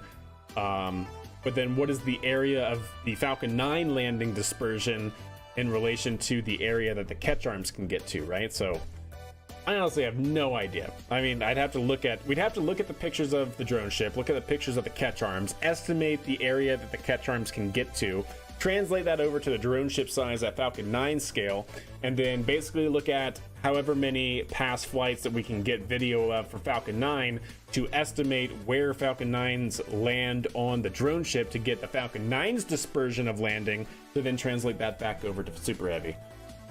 I think that's how I would do it. There might be an easier way to do it, but that's one method to try and figure that out. In terms of, I'd like to think it could be easier from like a dynamic standpoint for Falcon 9, or sorry, for Super Heavy. But I just don't know, because like when you scale things up, certain things get easier, but then other things get harder. For instance, the control actuation required on your Raptors and the thrust performance required on your Raptors to be able to, you know, move your system around for that pinpoint landing. And then to be able to hover for at least a certain amount of time for the catch arms to then catch you. We saw in IFT4 that the Super Heavy can certainly hover, right? Like IFT4 Super Heavy landing. Like we very clearly, is there anybody have a good video of it, chat? Of the act? Yeah, this is what I'm looking for. Like we very clearly see, oh, how awesome is that? Shockwave. We very clearly see on the footage here, as well as on the live stream, that it is able to hover and slow itself down enough for potentially catch arms to then close in on it. Like that looks super smooth, right? But again, like where was it actually aiming and how close did it get to aiming at it? Yeah, the vapor cone was really cool. Yeah, yes, Falcon 9 cannot hover. Super Heavy apparently can, indeed. I don't know. It's definitely a toss-up for me in terms of like, is it easier or is it harder? I'm not actually sure. I think it's harder just because, like I said, when you scale things up, certain things get easier, but usually more things get harder in terms of dynamics. But yeah, not sure. All right, let's go ahead and recover that vessel. Regardless, IFT5 is going to be amazing because we already got IFT4 and the performance of Super Heavy and Starship. So no matter what, IFT5 is going to be quite the show. I'm hopeful that they figured out IFT5, the heat shield problems. I mean, I still can't believe Starship landed with a broken fins, probably broken winglets. But yeah, it's gonna be quite the show. And do we have an updated time frame for IFT5? Hey, what's up, Wyvern? How are you? Because last I think I remember tracking was like Elon said. Didn't Elon say like 5 weeks back at like the beginning of July? But I haven't kept up with Elon time since then, so.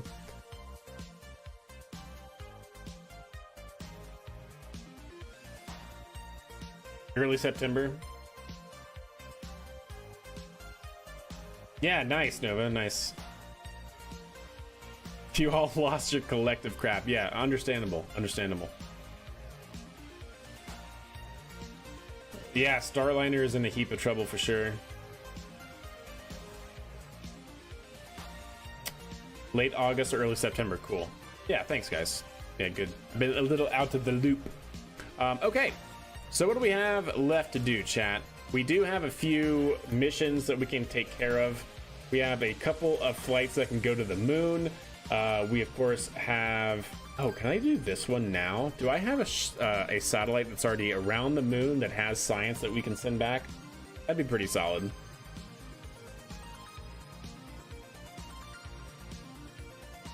That would be pretty solid.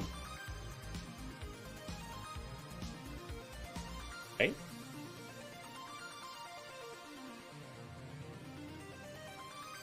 Maybe this one, Mim one? Let us see.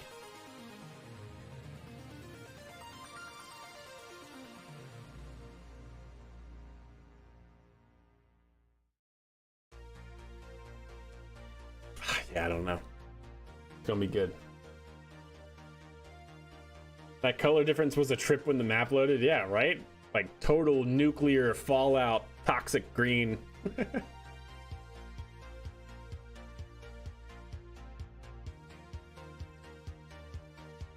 Come on, you can do it. Load. I believe in you. Here we go. Here's a little lunar exploration sat. Okay. So do we have any available science to ping back? Probably not. Oh, yes we do. Let me just make sure before I do this. Transmit or recover scientific data from space around the moon. Well, we're around the moon and we're going to transmit. And we did it. Heck yeah, chat. High five. Boop. Have I seen this video? Oh yeah, for sure. Yeah, you're talking about, yeah, this is the spool up of the Starship engines. It's so good, chat. Yeah, I have seen this. Have to ask permission. Ah, you're good. Yeah. Starship Vector engine spool up. Oh, it's so good though.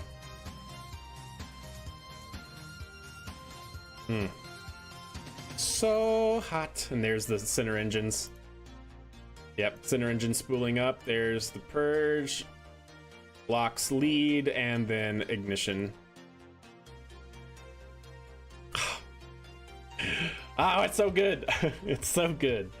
But yeah, what I love to show about this one is very much like the very slow-mo space shuttle main engine ignition sequence video, is what you're seeing here during spool up, chat, is you're actually seeing the shockwave move from inside the nozzle to outside the nozzle.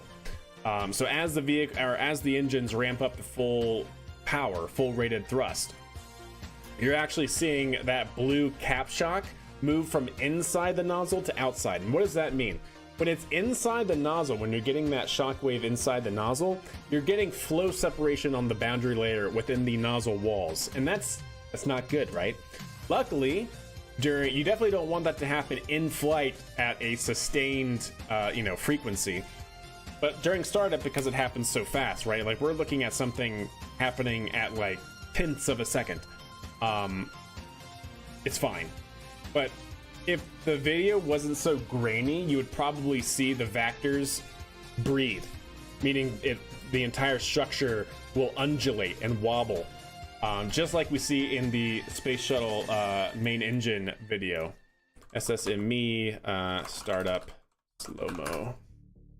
This guy. You guys have seen this same type of stuff.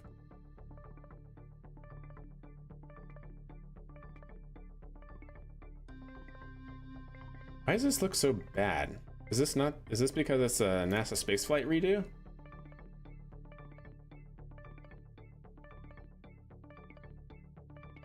So watch this. So this is a similar video, right? This is the space shuttle main engine. And so you will see the shockwave start from inside the nozzle here and slowly move down the edge. So there it is. So what you're seeing here, that blue line is actually the shockwave inside the nozzle attaching to the nozzle wall, and then flow separation is on the other side of that shockwave. So you see that? This right here? So we have attached flow upstream, and then we have detached flow inside the nozzle downstream. And you're actually seeing that flow as the vehicle ramps up to full rated power of thrust in the engines. You're actually seeing that move outside of the nozzle. So see it still inside the nozzle, it's getting pushed outward, still getting flow separation until it ramps up to full power, and then fully you get your shock way outside the nozzle. So it's so good. It's so good to see that, and you can kind of see the same exact thing here. But during startup, you can actually see the shock wave inside the nozzle. As it ramps up to full power, you're seeing that shock wave move outside the nozzle. Oh, actually, can you? I'm not sure if it's the camera wobbling or if it's actually the engine nozzle that's wobbling. I think it's the camera. It's so good though as it ramps up. I love it. The future. It's the future. Yeah, it's the cam indeed. Yeah, you can definitely see it wobble in the first one for sure. But yeah, super good.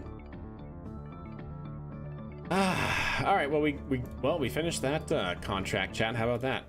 Go back to the Space Center and turn it in. Actually, no, we already turned it in. It's all done. What's the debris from?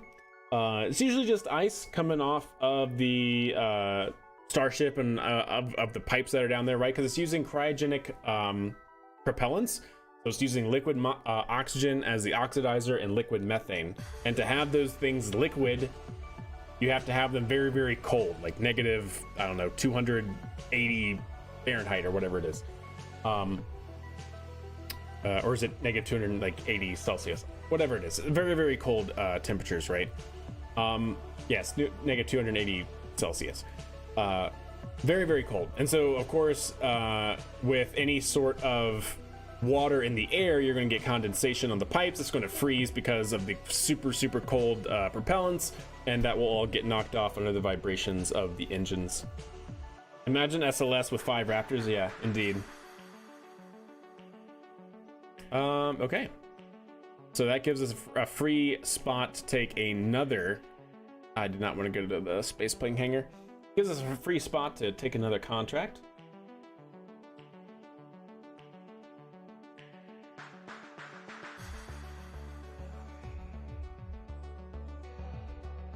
Yeah, indeed. If you look at a fully fueled starship, you'll see all the frost on it.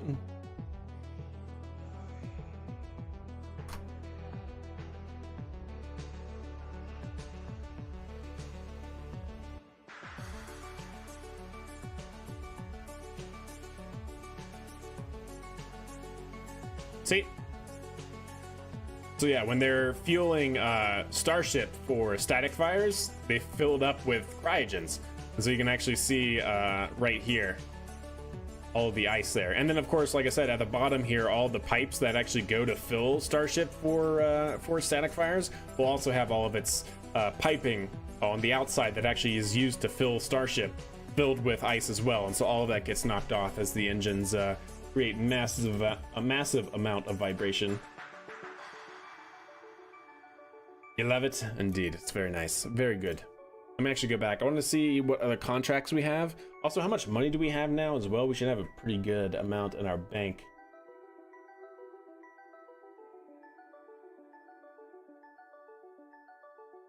You said you weren't in the Lupins. Yeah, but that one I saw. That one I saw.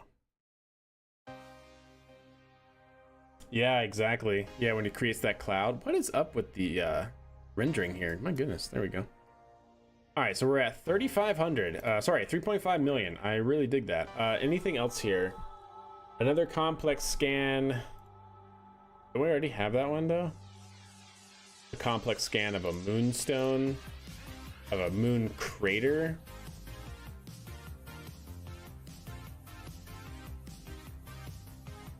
Okay, maybe.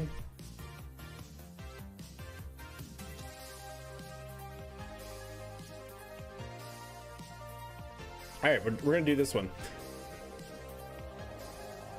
Yep, another position. Okay, that sounds good. So with that, chat, I'm afraid it is time to call it quits. It is now 11:30, just about my time, and I have work in the morning. So for all of you joining in, if you're just joining, so sorry, but we will be back Friday, starting around 6 p.m. Mountain Time. That's the goal. It might shift to 7 p.m. Mountain Time. I will see. I'll let you guys know via Discord. But yeah, I hope you guys really enjoyed the stream. KSP is back in action. We are learning how to do rocket science again. It's been a minute, but definitely happy with the progress that we made today. Hacksmith created a clean room to have liquid oxygen in to build a lightsaber, but liquid oxygen is crazy scary stuff. Yeah, very reactive for sure, RGB. But yeah, have a good night, everyone. Much love to you. Have a good Thursday wherever you may be, and a good Friday. And I'll see you back here Friday. So until then, laters.